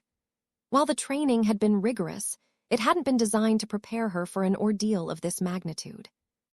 However, Aline had to endure, because this journey was necessary and Aaron was suffering even more. She thought about Aaron. Her loyal retainer had done so much for her. He willingly took on responsibilities she couldn't handle herself, enduring hardships for her sake. With someone like him by her side, she couldn't allow herself to complain over something as trivial as this. Lately, however, Aaron's gaze had become heavier, more burdened. Aline knew what that look meant. It was guilt. That guilt had grown even stronger in recent days. You don't need to feel that way, Aaron, Aline thought. After all, this was a path she had chosen herself. Aaron had no reason to blame himself. When the time was right, she planned to have an honest conversation with him. I need to be strong.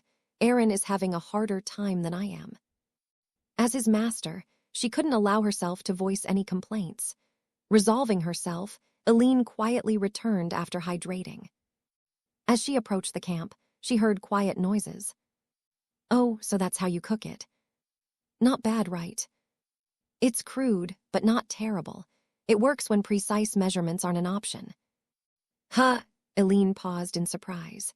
The voices sounded casual, almost as if they belonged to old comrades sharing a meal. She carefully crept closer, peeking through the trees toward the source of the voices. Then, she saw Aaron, sitting right beside Kettle, eating the food Kettle had prepared with an expression that suggested he was actually enjoying it. Aaron, Aline said. No, it's not what it looks like. Aaron's expression shifted dramatically as he sprang to his feet, hurriedly putting some distance between himself and Kettle. No, Princess Aline, this is a misunderstanding. Huh, Kettle muttered. Both Aaron and Aline were so caught up in their emotions that they failed to notice Kettle's reaction to the mention of the word princess. What exactly did I misunderstand, Aaron? Aline's face clouded with betrayal. They had agreed to be wary of the barbarian and protect each other.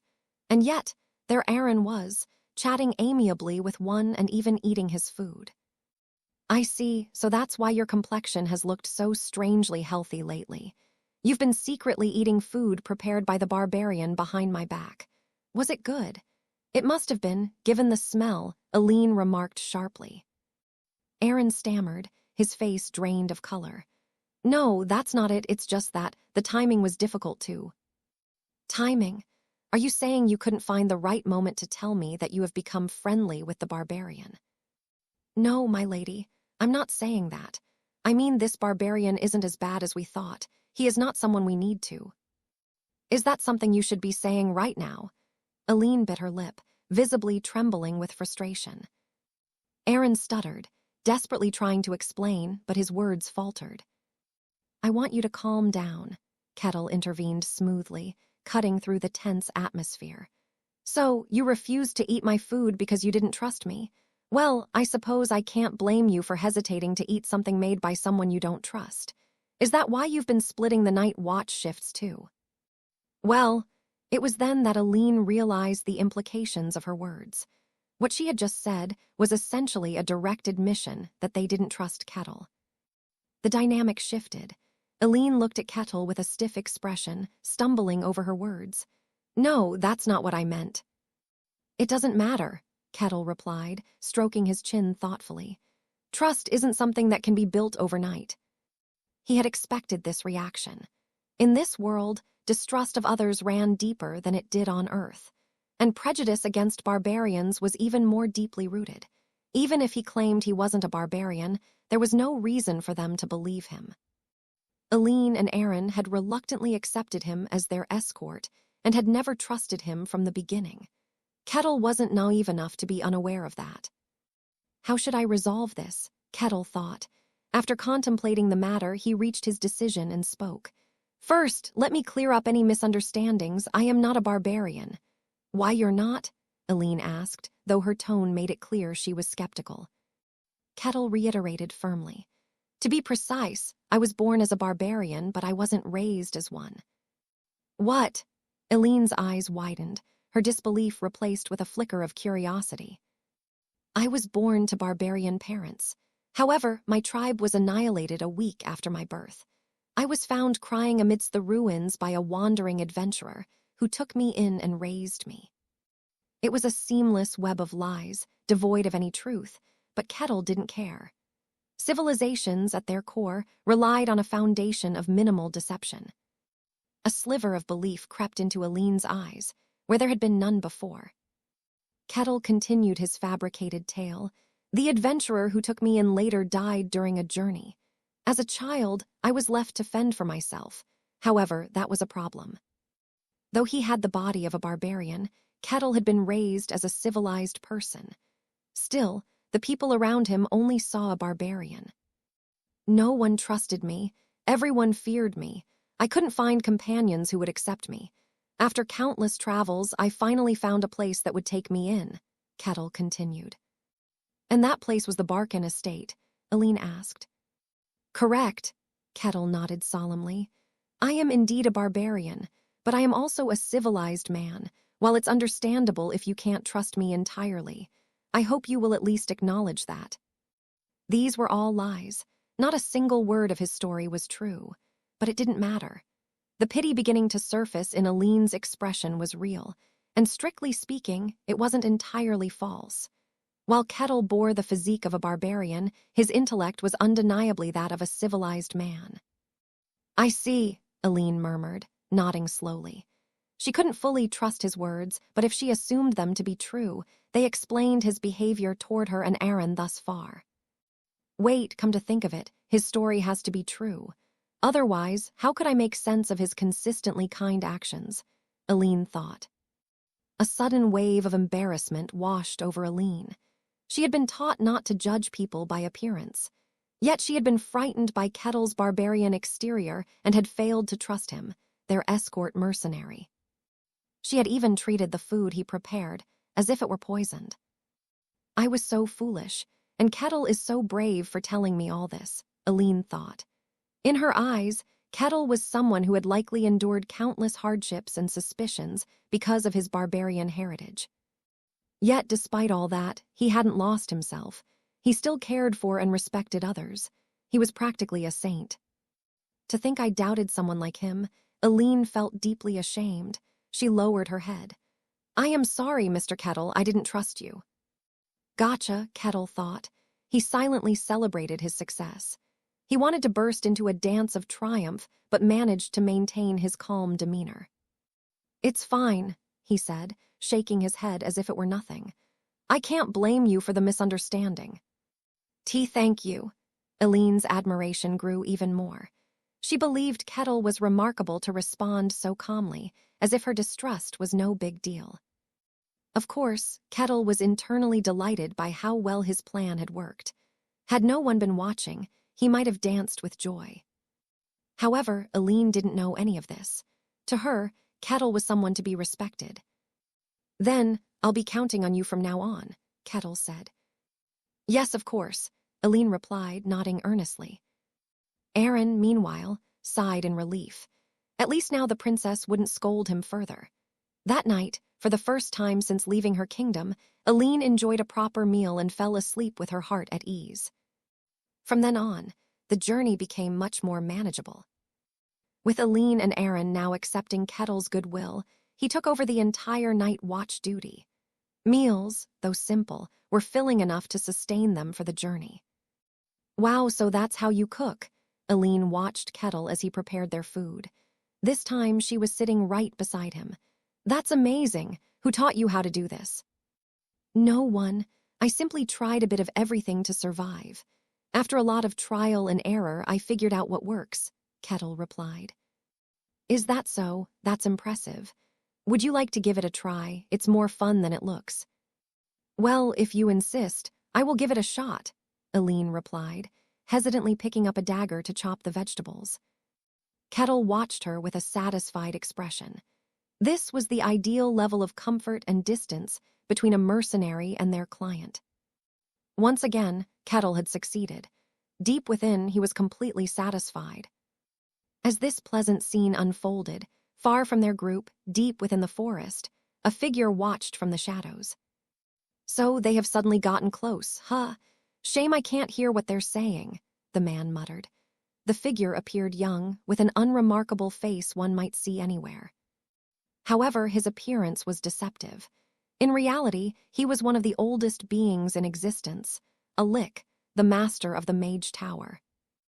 Having donned the guise of a human, the Lick had come to observe Kettle. The Tower Master had made his move as soon as his conversation with Kine had ended. Though he had been watching Kettle through his eye of observation, he had wanted to see him in person. Without informing anyone, the Tower Master traveled to the Barkan estate. Despite the physical and magical barriers guarding the borders, they were meaningless to him. He arrived at Barkan estate in the blink of an eye. However, by the time he arrived, Kettle had already left for the escort mission. The Tower Master decided to follow and had been observing the journey ever since. "Kine, you were right," the Tower Master murmured to himself. He had never seen a barbarian who cooked in his long life, and judging by the preparation, the food looked like it might even be delicious. What's more, Kettle had somehow managed to win over his initially hostile clients. The Tower Master found this fascinating. If not for Kettle's barbarian appearance, the Tower Master might have questioned whether he was truly one. Narrowing his eyes, the Tower Master mused himself. The white snowfield, the uncharted wilderness even the great emperors of the past failed to conquer. Barbarians from such a place weren't supposed to be like this. Yet, Kettle displayed behaviors that were undeniably civilized. He could cook with the precision of an artisan. He used tools with practiced skill. Kettle could hold conversations that dissolved distrust and suspicion. He stood watch alone, showing an unusual level of care for others. What's going on? Who is he? The Tower Master thought. What could possibly exist within the white snowfield to produce such a barbarian? It was strange, so strange, in fact, that Kettle seemed even more civilized than the ordinary barbarians of this world. The Tower Master's innate curiosity and insatiable desire for knowledge began to stir. Should I get closer? The distance was too great, and his magic was minimized for caution, which meant he couldn't hear their conversations. He wanted to know what they were saying. After a brief moment of deliberation, the Tower Master made his decision to move closer. The Lick began to act, slowly advancing toward Kettle. In an instant, Kettle suddenly stood up, startling Aline, who had been clumsily chopping vegetables. "What's wrong?" she asked. At that moment, the Tower Master saw that Kettle was looking directly at him. "What? He's looking right at me," the Tower Master thought. Impossible. The distance between them was at least 1 kilometer, with dense forest blocking any line of sight. No normal senses could detect the Tower Master's presence. The forest teemed with animals and insects, masking any trace of his movement. Yet Kettle murmured, "There's someone out there." "Excuse me," Aline asked in confusion. "I'll be back. Stay here," Kettle said. Before Aline could respond, Kettle vanished instantly. The Tower Master's eyes widened in shock. He expanded his senses, unleashing a surge of mana that spread through the forest, forming a detection field. And that was when he realized that Kettle was already right in front of him. Startled, the Tower Master raised his hand, unleashing a surge of mana that caused the forest to erupt around them. Kettle stepped into the clearing, standing face to face with the Tower Master. The Tower Master swiftly extended his hand, conjuring dozens of mana barriers in front of him. These barriers formed a curtain of pure mana, their sturdiness comparable to a fortress wall. Kettle immediately felt resistance upon impact, but that only spurred him to apply more force. Crack! The barriers shattered like a spider web torn apart by human hands. In mere moments, they disintegrated, leaving the Tower Master in shock. Even a ballista would struggle to penetrate my barriers, he thought. He had hoped the barriers would buy him a little time, but they failed even at that. His mind began racing at an incredible speed. Kettle's hand would reach him in 0.5 seconds. Accounting for a 0.2-second margin of error, he had only 0.2 seconds to devise and execute a countermeasure. The Tower Master wondered what he could do within those 0.3 seconds. His accelerated mind quickly found an answer. The Tower Master curled his fingers, allowing mana to infiltrate Kettle's body. He intended to influence Kettle's very physical structure through direct mana manipulation. However, the effort proved futile. To his dismay, The mana surged forward as though racing across an endless horizon, never reaching its destination. Then I need to use special distortion, the Tower Master thought. By twisting the very fabric of space, he attempted to prevent Kettle's attack from landing. Yet, even this measure failed. The distorted space forcibly reverted to its original state under immense physical pressure. Next, he tried retaliation. Using mana, he mimicked the strength of Kettle's attack, recreating an equal level of physical force to repel it. Remarkably, all these spells took less than 0.2 seconds to activate, a feat achievable only by someone at the pinnacle of their craft. Still, none of it worked. The Tower Master was dumbfounded. He's ignoring all of my spells with sheer physical force. In just that brief exchange, the Tower Master realized Kettle's peculiar nature. Traditional methods of interference were ineffective. His only option now was to create distance. A chaotic ripple of mana spread around the Tower Master as he prepared to evade.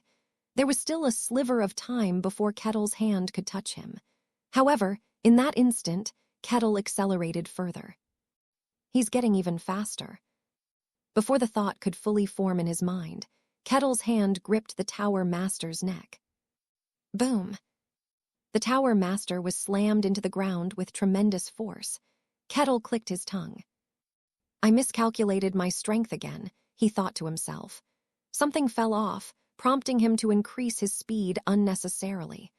Looking down at the Tower Master embedded in the earth, he noted that the man seemed relatively uninjured. I guess you're fine. Maybe I'm finally getting the hang of controlling my strength, Kettle remarked with a satisfied smile. The Tower Master could only gape in disbelief. Nonsense. Had he not reflexively reinforced himself with mana, his body would have been torn apart. Kettle hoisted him by the neck. I'd appreciate it if you handled me with care, the Tower Master managed to say. If that's what you want, I suggest you stop doing anything foolish. The moment I sense something strange, I will snap your neck, Kettle warned, his tone calm but resolute. Ha! The Tower Master laughed nervously, realizing the futility of resistance. With the Tower Master in tow, Kettle turned and left. The Tower Master dangled in midair, his neck firmly in Kettle's grip. Kine, is this how you felt when you faced this barbarian? The Tower Master thought. He had mocked Kine back then, but now he was in the same humiliating position. A heavy gloom settled over him. Adding to his misery, the young girl was staring at him with a strange expression. Finally, Aline cautiously spoke. Who is he, Mr. Kettle? I don't know. He was watching us from afar, Kettle replied. Watching us? What do you mean? Since when? I'm not sure when exactly. He suddenly entered my detection range. He really detected me? The Tower Master thought, dumbfounded. What Kettle claimed was something only truly powerful individuals could achieve, extending their sensory field to encompass a radius under their control, observing and monitoring everything within it. It was an ability that naturally developed upon reaching a certain level of mastery. The problem was the distance between them. They had been at least a kilometer apart. He wondered how a barbarian, someone who didn't even use mana, could detect him from such a distance. Not even a high elf could manage that, the Tower Master thought. Are you sure he was watching us? Aline's face turned pale with surprise. Kettle, watching her reaction, calmly responded. He is likely affiliated with the ones that are chasing you. Both Aline and Aaron flinched at his words. Their mouths opened as if to deny it but quickly closed again. After a moment, Aline lowered her head, seemingly giving up. You noticed. Did you seriously think you could fool me? It was suspicious from the start. Their departure during the dead of night, the deliberate detour off the main road. Anyone could tell it was an attempt to avoid meeting others. Kettle's remark left Aline flustered. Was it that obvious? She asked. Yes, even Rosa warned me about you. She said you were suspicious. Oh, really? Aline stammered, clearly not expecting that revelation. Kettle shrugged. Don't worry about it. I accepted this job knowing everything. Thank you. However, since direct pursuers are now involved, I will need to hear the full story. Yes, Aline agreed, nodding firmly. I will tell you everything. Wait, my lady, Aaron interjected. Aaron, she cut him off. He's trusted us enough to join our journey. Aaron hesitated for a moment, but eventually stepped back without a word. For now, let's postpone that conversation. There's something else I need to address first, Kettle said, his gaze shifting toward the tower master. Aline and Aaron followed his head, their stares heavy and expectant. This isn't how I planned this encounter, the tower master thought. He had intended to approach them first and steer the conversation, pretending to be a mere traveler. However, this hostage-like situation had thrown all his calculations off. Still, it wasn't entirely bad. After all, he had achieved his primary objective, getting close to Kettle. That was half the battle won. What's your name? Kettle asked. Patrick, the tower master answered. All right, Patrick, you've been tracking us, haven't you? I assume it's because of Aline and Aaron. No, that's not it. Really? Kettle, Aline, and Aaron all wore skeptical expressions, and they had every reason to doubt him. All signs pointed to Patrick being after Aline. Yet the tower master felt genuinely wronged because it wasn't true. To him, Aline and Aaron were just insignificant nuisances following Kettle around. Nothing more, nothing less. Kettle turned to Aline. What do you want to do? Do you want to hand him over to the soldiers of the Denayan kingdom, or kill him here? I really don't want that to happen to me, Patrick thought. He wasn't overly concerned about his safety. After all, this body was merely a puppet. Even if it were torn to shreds, it wouldn't affect him. However, such an outcome would prevent him from observing Kettle, the very reason he was here. I guess I have no other choice. The tower master opened his mouth. I deeply admire you, Mr. Kettle. Kettle looked at him, clearly caught off guard. Me? Yes, the tower master quickly continued, not missing a beat. Kettle was a mercenary who had accomplished numerous feats. He handled all sorts of requests, from mundane tasks to dungeon explorations. Not only did he succeed in every mission, but he also showed kindness and consideration to others while residing in the Barkan estate. During this time, people had started to think of Kettle as more than just a skilled mercenary. His reputation solidified when he helped the Inquisitor of the Sun God defeat a demon.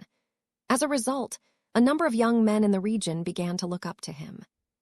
This kind of story wasn't unusual. Throughout history, strength had always been an object of admiration for many.